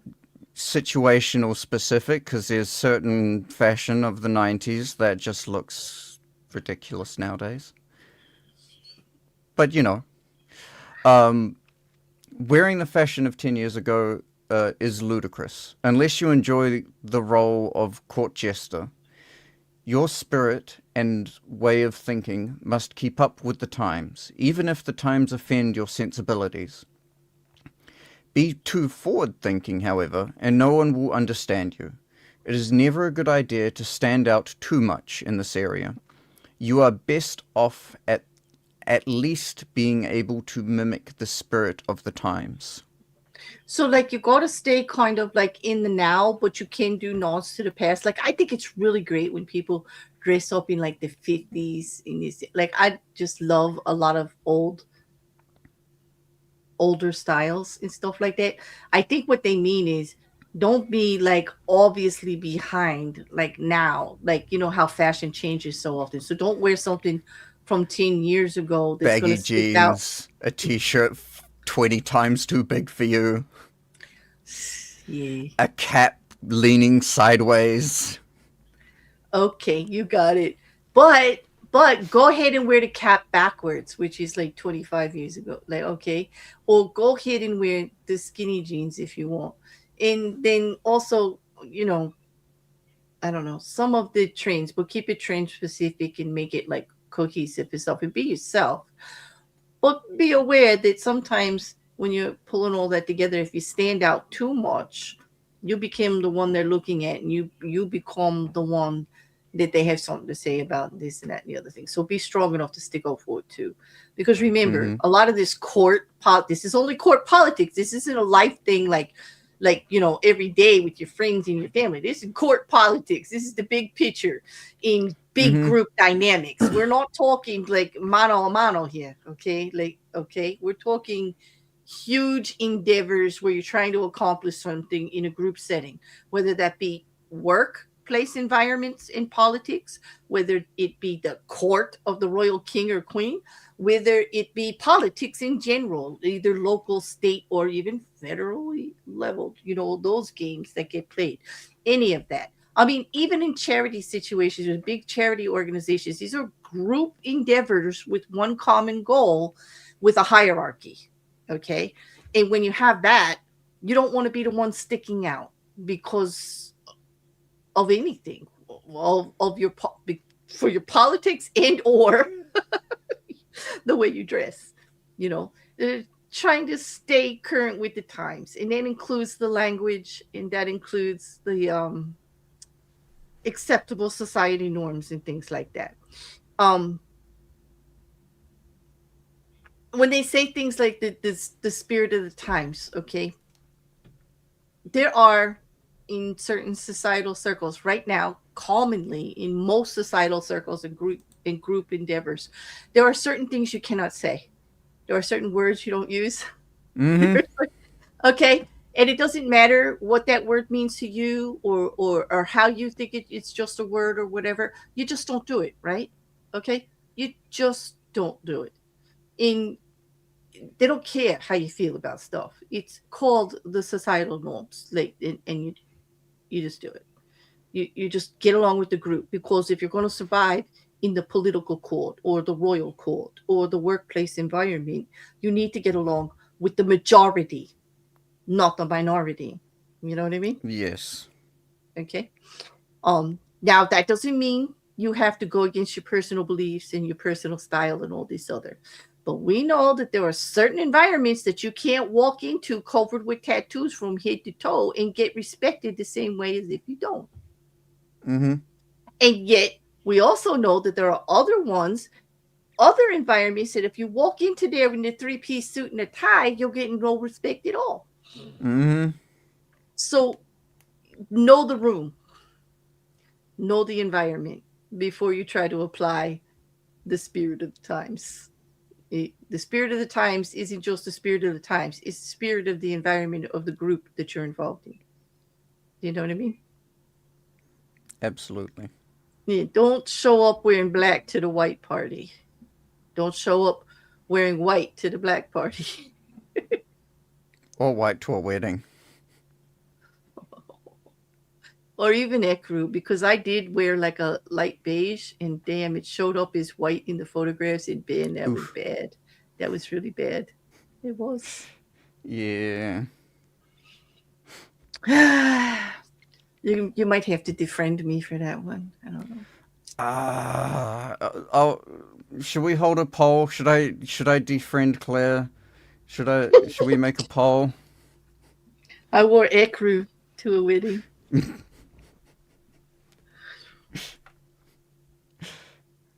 Uh, no, it's basically not wearing a clown costume to a board meeting. Exactly. Hmm. Or an Yeah, evening gown to the circus. Like, don't do or an it. evening gown to the. I mean, if you're in the audience. Mm.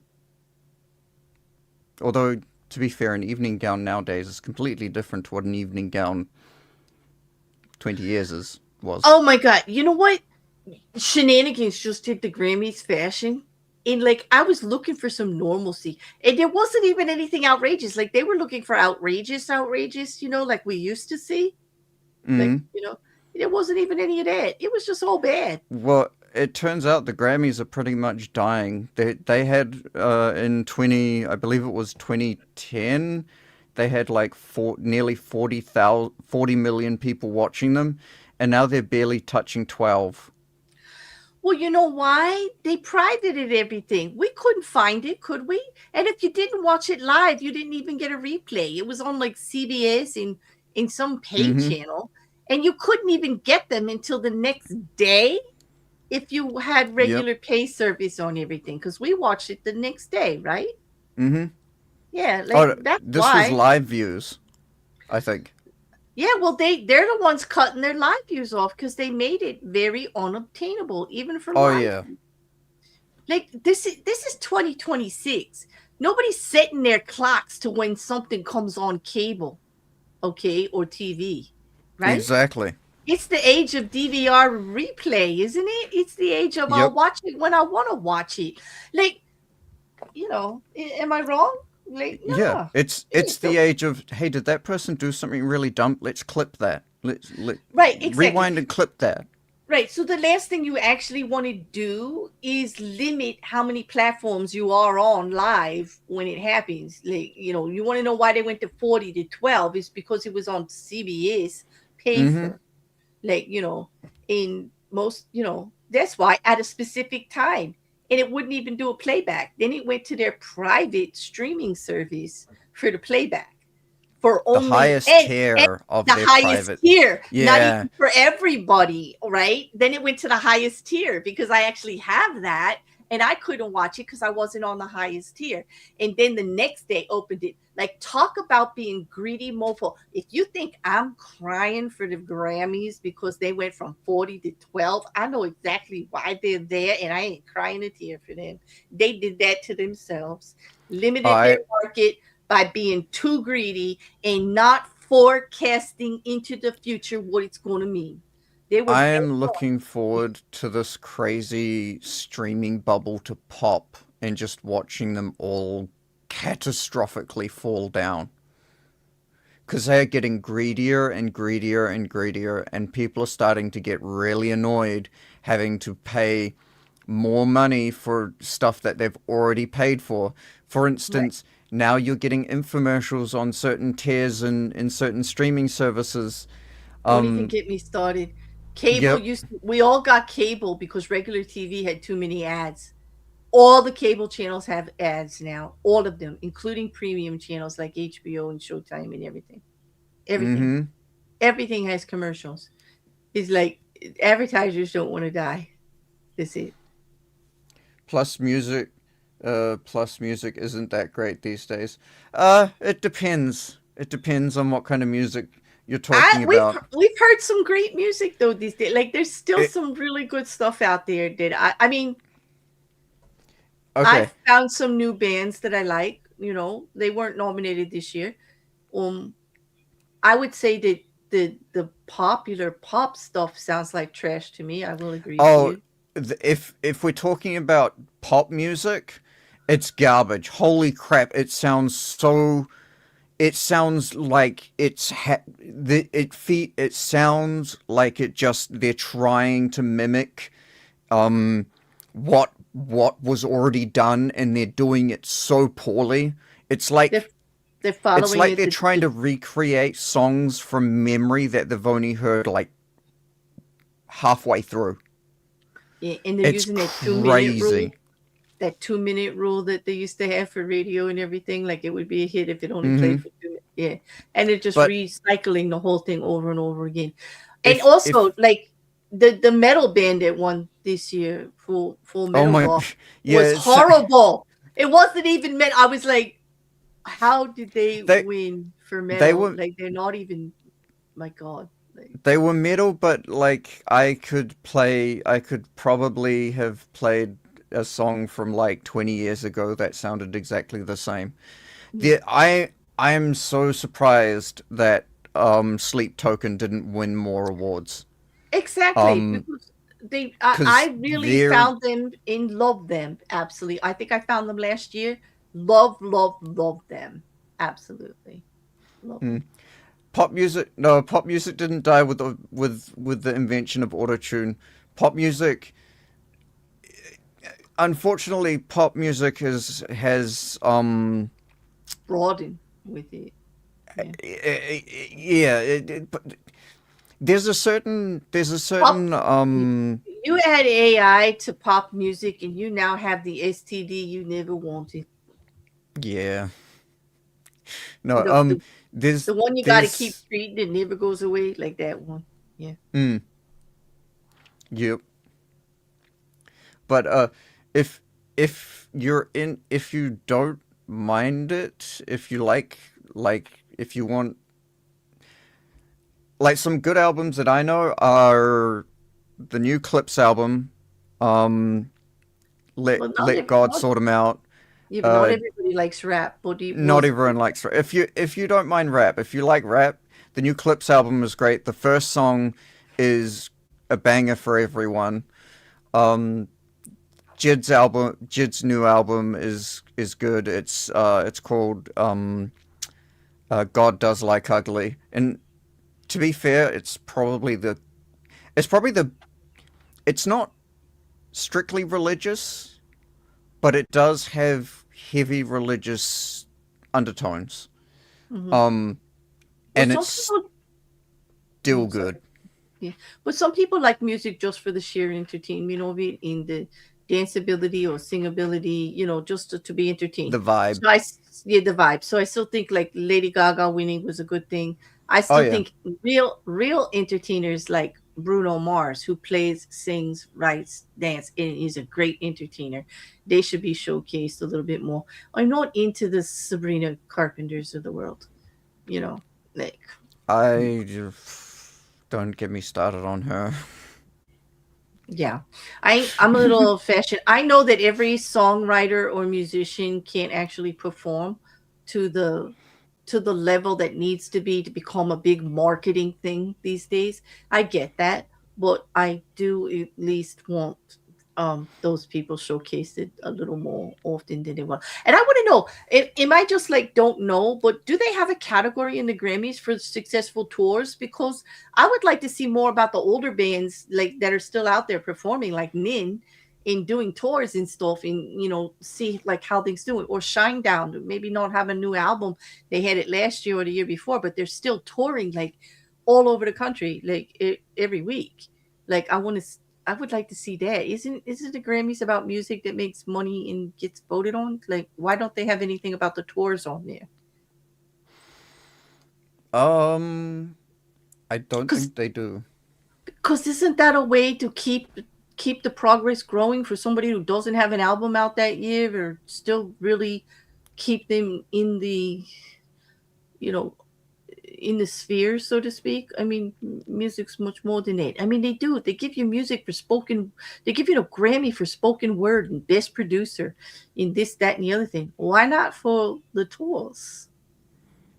Um, I think it's mainly because the Grammys just primarily focus on like the music that has been made that the previous year So it's like would spot specific. It's like very focused on yeah. just that. So like if you released an album 2025, you'll be in the Grammys for 2026.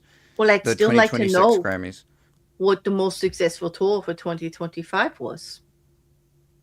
Yeah,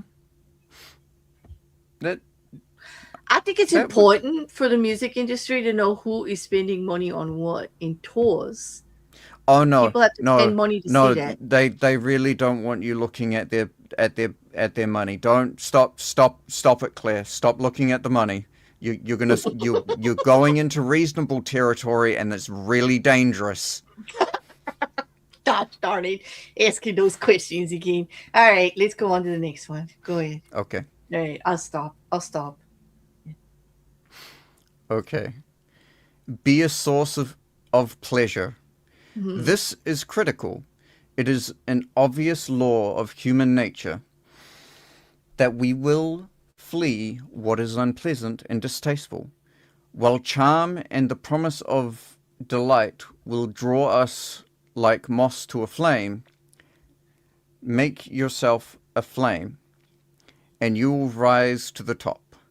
Since life is otherwise so full of unpleasant and pleasure is so scarce, you will be as indispensable as food and drink.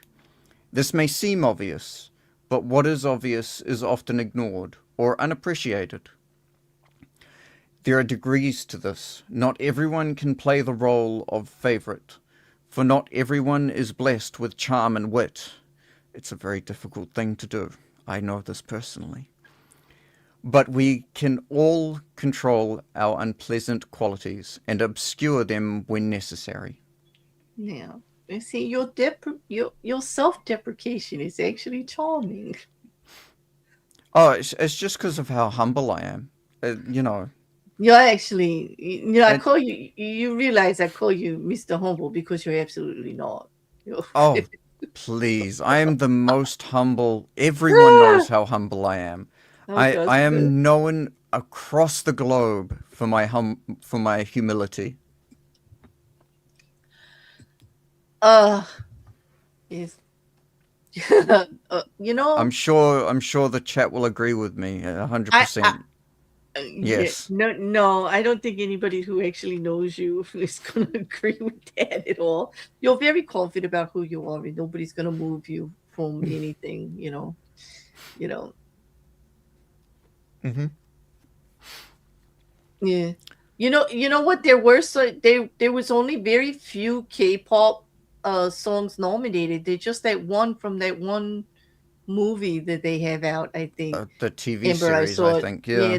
is it a TV series? Yeah, that I saw. Mm. But I have friends that absolutely agree with you, Amber. The K-pop all the way. They're always sending me stuff. And you know what? The Crime Awards are going to be delayed, Mrs. Cassandra, but I'm still working on it. Like I want to do the Crimies, I really do, but it's a big project. Actually, I'm just going to put it out there. I need some help. Anybody into true crime? hit me up. I'm going to need some help with it. It's becoming almost impossible to do on my own. Yeah. Mm. So, yeah. It's more of a group endeavor kind of thing if it's going to be successful. So that actually leads us to, yeah, we got 20 minutes left, and we're not going to be able to read all the scenes. We may be able to talk about them, but we're not going to be able to read. There's 10 scenes that Robert Greene put in the book as explaining these courtier rules, so to speak. But as we went through them, we kind of talked about them too. But I'll pull up the list in a second. But first, Rekkr's going to read you this quote. Yes. A man who knows the court is master of his gestures, of his eyes, and of his face. He is profound, impenetrable. He is dissimulates bad office, smiles at his enemies, controls his irritation, disguises his passion, belies his Lies. heart, speaks and acts against his feelings. Hmm. Jean de la Bruyere. Or that could also say MC Rekkr. Yes, definitely. Yeah. It didn't talk about how humble I am. Mm-hmm. Yes, I noticed that. Yeah. And so here's the royal court. Because we're not going to be able to read, because it's like quarter to 8 now. Like, well, there were several examples here of how to use these deeds in fatal mistakes. And one of them was the story of Alexander the Great with Callisthenes. The other was the Chinese emperor, who, this one's good because this one's about bad news in trying to criticize an emperor, which no king or emperor in a court actually wants to be criticized by anybody because they don't think anybody's their equal. They are in control of everything. And in Chinese That's the first one. emperors, no, that's Alexander. I'm talking about the second one, scene 2, the Chinese emperor. Oh, yes, yes. Okay. So with the Chinese emperor, in the Chinese culture, they believe the emperor is not only in charge of the kingdom and everything else, but he is so magical, so overwhelming, so like great at everything. He is like master of the universe. He controls the universe. So no one can criticize him. So they found a way of getting the stories out there by making the sightings of fantastical beasts in stories and stuff of these magical things happening and everything, or disasters happening, and they put it in the 21 books of whatever for the king that he reads all the time, that they, like, it's information, so that he would, like, if he did something that really was a bad idea or was like, not the people weren't happy with it, they could make a story about it, about a sea serpent coming and swallowing up half the kingdom because of this, that, or the other thing. And then he kind of would read that and say, well, maybe that's a warning of some type. Like maybe that's something I got to think about. Like he would like take a step back at what's going on. Like, why is there these magical, like, why are these awful things happening? Like, tornadoes in bad sea creatures and stuff like that. All made up stuff, by the way. But he doesn't know that at the time. And he would take a step back, and it was a way to get him to stop what he was doing and think for a moment, a way to criticize his actions without actually criticizing his actions. And I thought that was pretty fantastical. A very ingenious way to do it. Make him think it was all his idea, so, so to speak, you know. Um, was there anyone on here that you wanted to talk about, Rex? What was the one? Number 7, maybe? What was number 7 again? Number 7 was Well, if you're looking at the list, it tells you the name. That might give Oh you. yes, the Crown Keeper. Yeah. So number 7's quite an interesting one. It's about overstepping. Basically, it's talking about sometimes you might think that you're doing something good when really you are stepping out of what is appropriate. And for number 7, it was about how the emperor had fallen asleep under a tree and it was getting cold, and the crown keeper came along and noticed that he was noticed that it was getting quite cold and that the emperor hadn't worn his coat. So the crown keeper, thinking he would be a nice person, gave the emperor his coat. And when the emperor woke up and noticed that he was wearing the crown keeper's coat, and that the coat keeper had not done his job and given him and brought him the king's coat, he had the coat keeper punished. He had the crown keeper executed. It's a little much. The person whose job it was to actually give him the coat was the one who was only punished a little bit. It was the one whose job had nothing to do with giving him the coat that was executed. Right.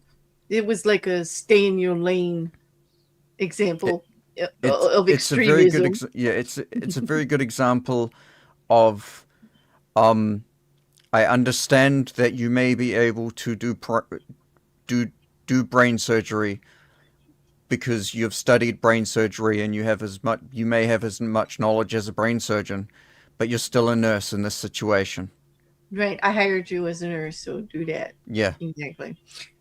Yeah, but it's also very, very stark example. Like, it's very blunt. It's kind of forceful. Yeah. This is Yep. like, especially since the code keeper who actually failed at their job is just punished, to do right. So Exactly. actually, if you're, and I'd like to say, like, because this one was bothering me, like, what could the code keeper do? Is he supposed to let the king freeze? Like, no, he's supposed to, and this is in business too. Take this lesson. This I've learned well in business. You find yourself in that situation, rather than overstep or go out of your lane, okay? Inform the person whose job it is. At least try to take care of it along the right channels. He should have called the code keeper. He should have paged him immediately. Yes.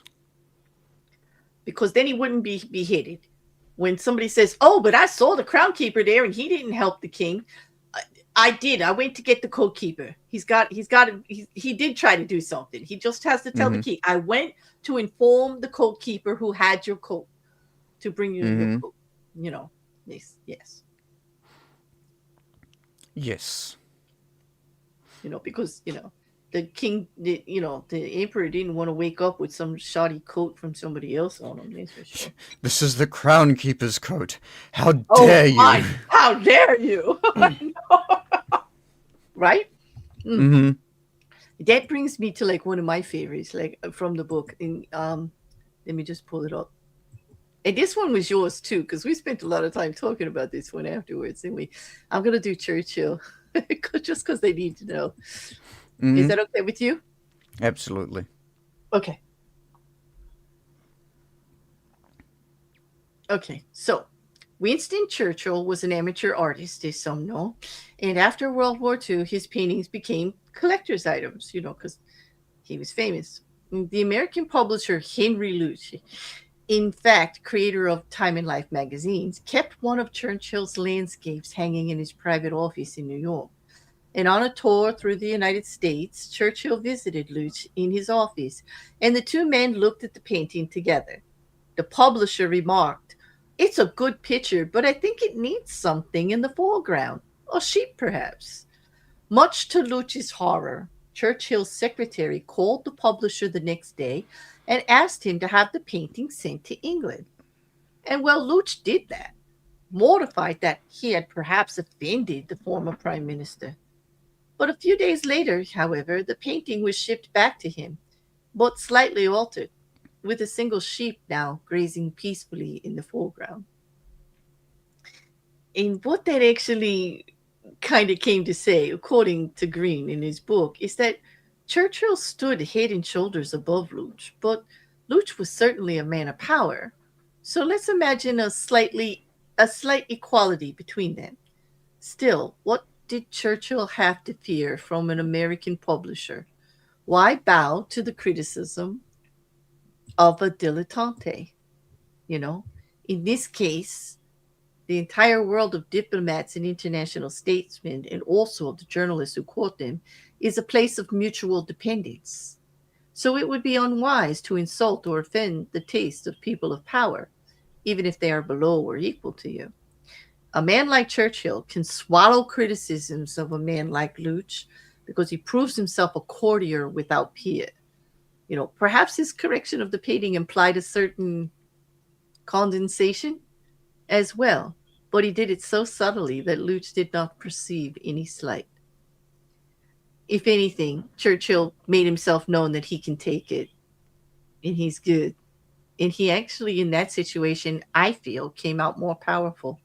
I actually think he took some power away from Henry Luch's criticism when he did what he did. Kind of like the guy who takes the joke on the chin, you know, one who can laugh at themselves and not lose any power, right? Mm-hmm. Yeah. That's a good one too, right? Yes. Mm. Any other one you want to pick since we can't read all of them?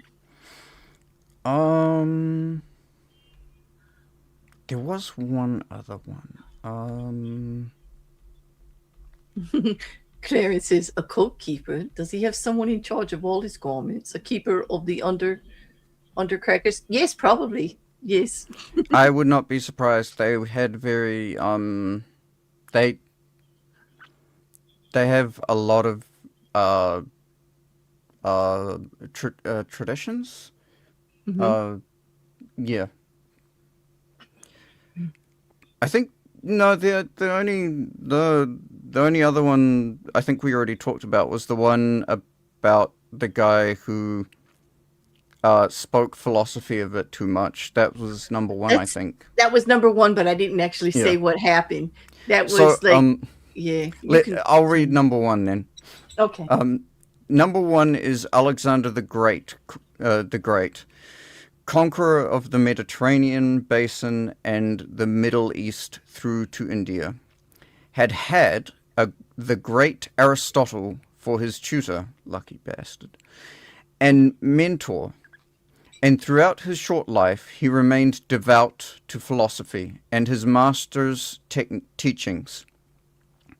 He once complained to Aristotle that during his long campaign he had no one with whom he could discuss philosophical matters. Aristotle responded by suggesting that he take Calisthethi- Cal- Calithethian, Cal- Calisthenes.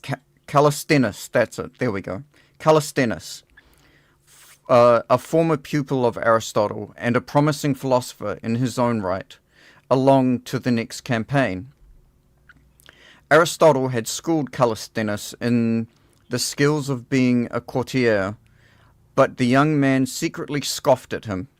He believed in pure philosophy, in unadorned words, in speaking the naked truth. If Alexander loved learning so much, Callisthenes thought, he could not object to one who spoke his mind. During one of Alexander's major campaigns, Callisthenes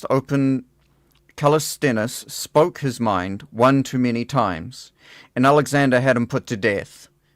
The interpretation? In court, honesty is a fool's game. Never be so self-absorbed as to believe that the master is interested in your criticism of him, no matter how accurate they are. Yep. The Yep.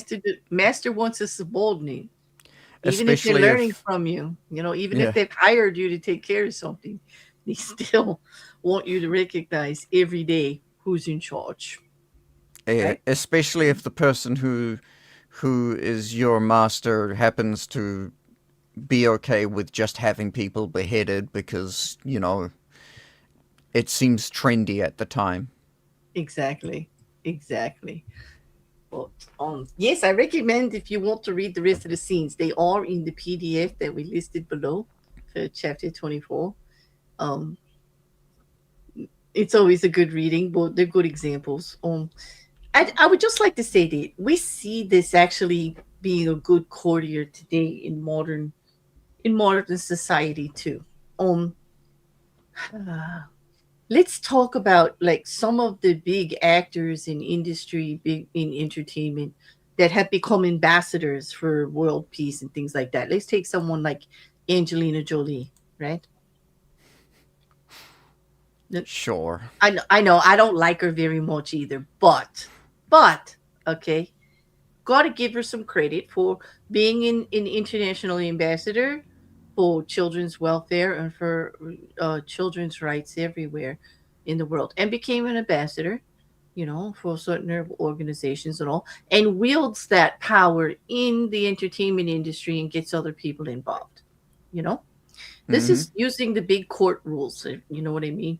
Like she's learned to get along and do her endeavor and get accomplishments for her endeavor by getting along with all sorts of people. We all know that a lot of the people involved in the entertainment industry are just greedy and selfish and indulgent, right? Well, she's able to deal with them and still get stuff out of it, you know, even though she comes from a different idea about it, like less is more and feed the poor and all this other stuff, you know. So this is true, Clarence. The master can never appear weak. Speaking against them can't go unpunished. This is so true. You cannot go against them and not have, because appearances are everything in the royal court as well as political court, especially in business hierarchy, in workplace environments. Yes, absolutely, Clarence. That's across the board in all large organized uh, groups. Yeah. Hi, Paula. Welcome. We're wrapping up soon, like Mm-hmm. in a few minutes. But it's really good to see you. I hope you're well, love. And well, I everyone knows I'm pretty busy with trial during the week, Monday through Friday. Like, um, you got anything going on you want to talk about, right? Um, at the moment, no. I'm quietly working away on a project that I will soon unveil. I've probably already unveiled it at some. I've probably already talked about it, but I have been toiling away Toiling away on your pedal project, so to on speak. my pedal project. Yes. He's pedaling away on his pedal project. Yes. Mm. Well, yes. And you're doing well. That's why you were tied up with something last weekend, but we'll be back next week. You're going Yes. to uni in a couple of weeks too. Yes, I am. I will But we're be going back to uni. hmm and besides exam days, we're going to still try to keep this going for the rest of the year while he's in uni. We'll Yes. we'll see how that works out. We may not be able to every week, but you guys know Yes. what I say. In real life, first always. This is a hobby. This is entertainment. Like we're not going to ruin anybody's real life over any of this stuff. No. Seriously, yeah, Mm. yeah. Well, for those of you that follow my true crime, besides my library chats, we're still doing the Paul Canero trial Monday through Friday. We're now at the defense's case. The state case is done. Um, I'm not live with it because of things that are going on during the day in my home. It's a little bit crazy right now, but I am able to give you a edited version of every day um, within 24 hours and try to get that out. It's in the Discord, and I've been publishing them on the channel for replay views as videos. And the other thing is I'm doing a weekly recap on Fridays over at Trial TV Live with Chris, the Squeegee of Justice. This great channel that does live courtroom cases, with a great chat and very little commentary while they're talking, only in between, which is how we used to do it live. So I really appreciate the style, and they share information. They love to have the good conversations. Their motto is like, a court TV with no hype. And I get it. Like, nobody wants the hype in the nonsense stuff while it's all going on. That's become too much. But I love doing the recaps on Friday. But this weekend, keep your eyes out because I got a Luigi Mangione video coming out that I'm really kind of happy about. Want to hear what you all think about it. Hmm. Hot case. Kind of, kind of got under my skin a little bit. It is very interesting. Yeah, just be glad I'm not doing it live, people. So it'll be a little tempered on that. But I want to thank everybody for being here. I want to thank you all for, the replays that we're getting and, for joining us live when you can. I appreciate it. I know it's not easy for everybody. I mean, if I've learned anything in 2025 and forward, it's just the time. Like, who has the time? So I appreciate the time that you guys all give to the replays and to make a comment or to show up in a live chat. I can't tell you how much it means. It just means so much. Like I know me always talking, always the words, and I don't even have words for what it actually means to me. But it really sits good on my heart, and it makes me feel really good with that. And I appreciate each and every one of you that do it. On that, I Wait, guess we're gonna what? we should do the questions. Oh, we should. I forgot all about the questions. Hold on, let me put it back. You want to do the questions? I was just going to wrap Let's everything do the up too. questions. All right, so we're going to go long. We're going longer. I don't argue with him, when he has a good idea like this. Like he's right. These are some good questions. Yeah, we're decided not to go, Mrs. Cassandra. Like he just that's it. He wants to do the questions. So you read the first one and we'll go. Okay. In your workplace or school, who plays the perfect courtier role, and does it actually work for them long term? Um, work. Well, I don't work, and I'm no longer in school. But I would say, like in my circle, somebody who gets along with everybody. Let's see, they always bring the pleasure. They're easy to get along with. They never like side one or the other or anything. Um, Mrs. Cassandra, Mrs. Cassandra is my channel's best courtier. How's that? Uh-oh, sorry. Sorry, not sorry, but she is. She gets along with everybody, no matter what. She doesn't like overreact to things. If something's going on, she's very informative, but she's not like, overly opinionated, passionate. You can ask her stuff. She's very direct. She's honest, but she's a pleasure to be around. One of the things, that it said, like, to make it easy to be around people. Yeah. So Mm-hmm. yeah, I think she's got these court rules down really well. Yeah. How about you? Um. Hmm. I have. I mean, there's. Anybody in your class do it better than others? Like, Um. Hmm. Yeah, there's a few people. I've had a few people in my class that have been like really good at just gelling with everyone. even the teacher, right? Like even the Mm-hmm. instructor. Yeah. Yeah. Even It's the instructor. yeah. So do you think it works for them long term? I know it's worked long term for Mrs. Cassandra. She's been here 5 years. Mm-hmm.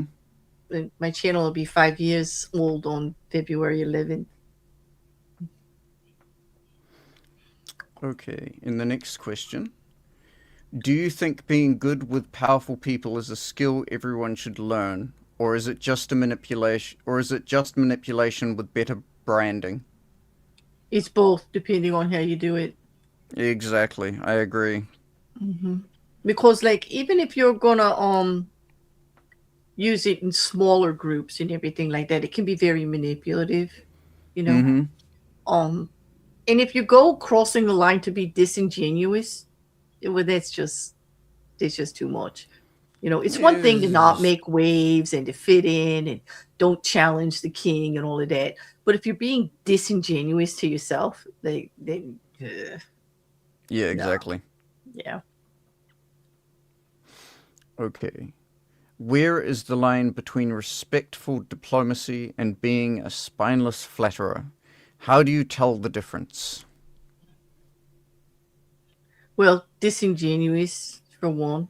And spineless flatterer, I usually get the heebie-jeebies. Like I can usually tell when somebody's just trying to butter you up. Now, some people try to butter you up just because that's their personality and they're fun, you know.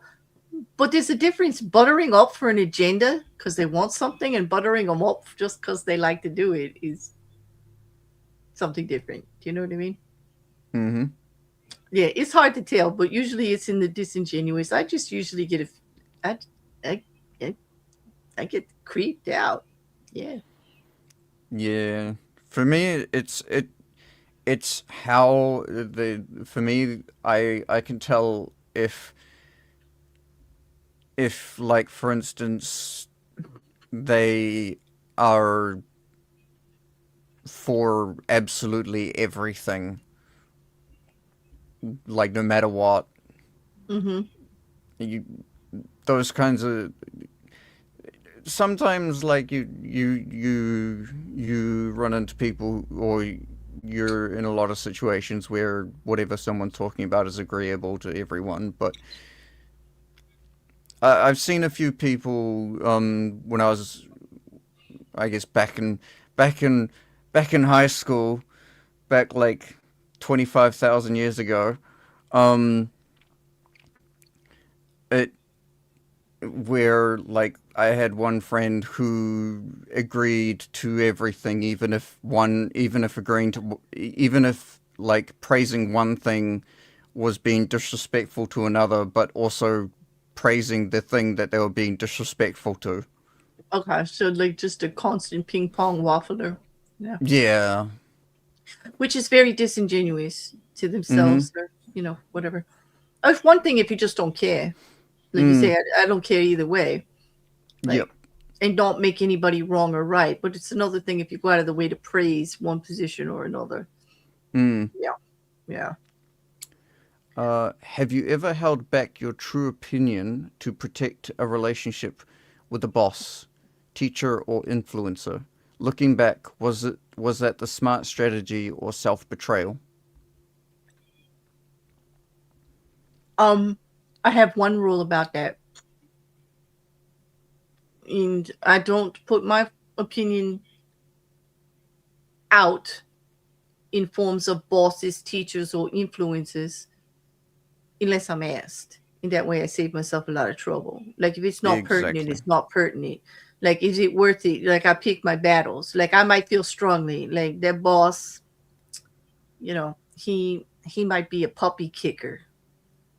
Okay, I have strong opinions about puppy Damn. kickers, right? Mm-hmm. But I'm not gonna walk in the office and call him a puppy kicker. Okay, like, but if he asks me, here's where I get into trouble because even if he's the boss and he comes out and asks me, "How do you feel about puppy kickers?" I'm going to have to find a way to say so, Mm-hmm. and I'm just going to have to count on the fact that he's asking because he can take it and he really wants to know. But this Yes. is where I usually end up in trouble because if you ask me, I'm going to tell you. Yep. Yeah, I'm pretty much the same. Hmm, yeah, but I'm not always out there with it. Like I don't care. Like in other words, if it doesn't really involve me, if it's not my personal business, if it's some outside situation, I ain't weighing in until I'm asked. Period. Like, unless it's something I feel so strongly about that I need to say it. Like, when people take advantage of other people or I see somebody purposely misstating facts, that's different. Then I Mm-hmm. will weigh in without being asked. Like, no, nobody asks me to go on the internet and do a Logan Paul video, right? No, or do No. a Somali, the Somali scandal video. Nobody asked me to do that, but I felt that the misinformation about both of those things was just outrageous, so I did it. You know, Mm-hmm. yeah. Well, but when we're talking about other things, like usually it's in these other groups, it's usually only if I'm asked. You know, well, Yes. and I don't, and I think it's smart strategy not to do that unless you're asked. but it is self betrayal if you get directly asked because now you got to tell. Yeah. and I and I don't lie and I don't coach it. Like I'll find a nicer way to say it if it's against them, but I am gonna Mm. say it. Yeah. Mm-hmm. Okay. And the next one is, in your culture or community, what court rules exist unspoken things you must do around elders, leaders, or gatekeepers to be accepted? I wish someone told me what the unspoken rules was around a lot of the people that I hung out with when I was younger, because I just didn't know. I was the person saying the stupidest thing, or hanging out with the people I shouldn't be hanging out with because they are my superiors. Yep. Okay.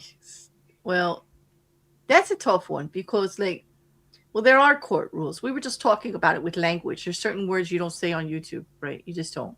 Mm-hmm. And you don't say them, And to me, they might not mean as much as they mean to somebody else. Whatever society does guide our behaviors in a lot of ways.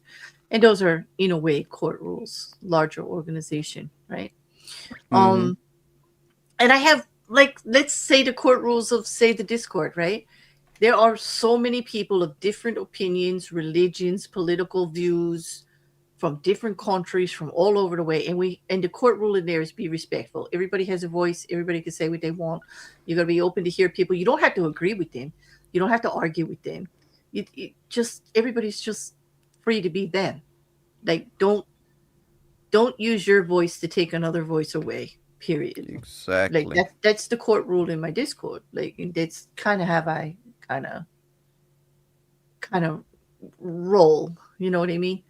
Mm-hmm. Um, it doesn't mean I agree with everybody, because I don't. It doesn't mean I think everybody's like right in whatever they do, but there's an inherent amount of respect that is necessary for honest discourse in groups.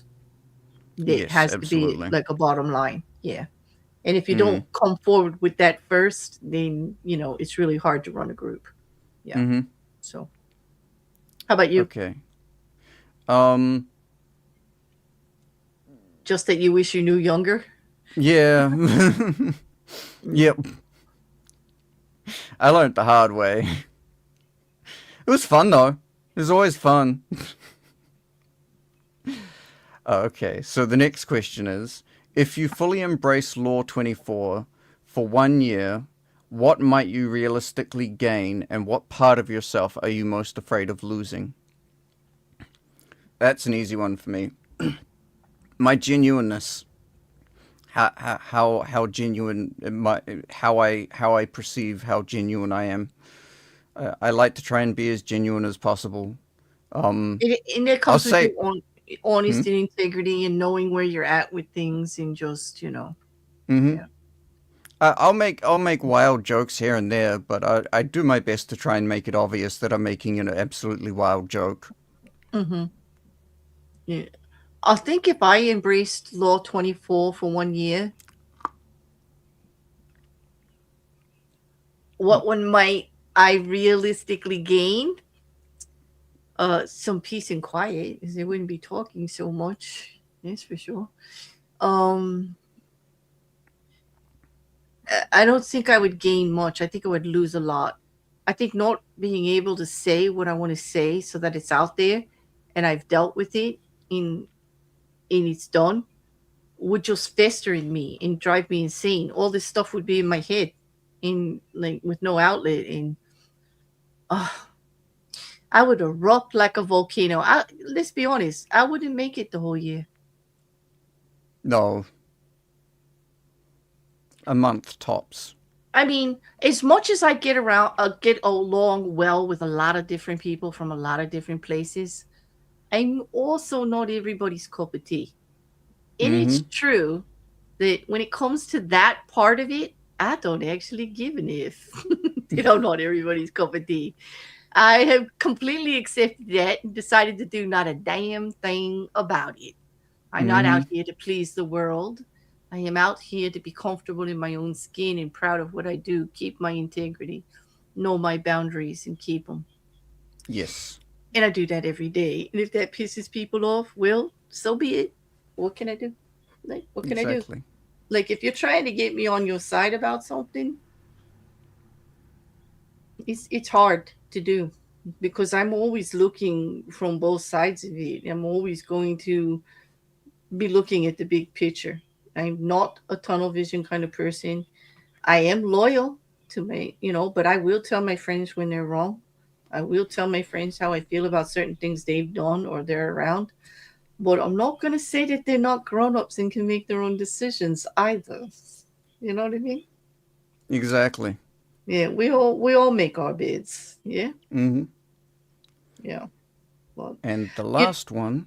well, wait. I just want to Mm, address Clarence's comment because he says that he had done that sometimes, and he sees where something is hitting, and it's better to let them find out for themselves than damage the relationship. Long term benefit, your voice becomes more valued. Exactly. Like yes. when your friend wants to talk to you about their personal relationship with either their boyfriend, their girlfriend, whatever, like don't weigh in too much. Be careful what you say because like they may get back together, they may not, and you always become the bad guy. Like they always gonna remember what you said. Oh, you don't like this one, or oh, you don't like that one, or oh, this, that, and the other thing. Whereas you just encourage them to think about the situation and speak lightly on it and not actually give firm advice on what they should do, your voice becomes more valued for when it becomes really necessary, like in a dangerous situation or something like that. Because I can assure you, whenever it comes to like one on one relationships and stuff like that, nobody wins if anybody weighs in on it. No, no, you're out. You're out. Yeah, for sure. Exactly. Because if they break up with them, then it's like, oh my God, I broke up with them and they were the best thing I ever had. If they stay with them, it's like, oh, well, you don't like them. Like, I know you don't like them. You never see any good. Like, it's just not good. It's just, Hmm. they take everything. They forget all about how they asked you and then you said it, like you told Hmm. them. They forget all about the fact that they asked for your opinion. I find that sometimes people ask for your opinion, and like some people don't actually really want it. No. Yeah. Some Some people when just want to be validated. they want your approval, they want validation. You're right. Mm. Okay, okay. We're going like okay. What we got? One more. And the last question: do you trust people who are too smooth and polite around authority, or does that automatically make you suspicious of their real motives? Personally, I don't blame anyone who is polite around authority. Um, in a very crude sense, um, many impolite but correct people have been killed by authority. Mm, It is always good to live another day and be able to enact whatever you wish uh, mm. to the authority if you have an issue with it, than to sometimes open your mouth and have it go always sideways. Like the poor people get beheaded like in the King's Court Yeah. stuff. No, I get that. I get that. But there's also like it's about reading the room and knowing the players. Like I can always tell who's the one moving. Like I can tell the players who's moving. You know Mm-hmm.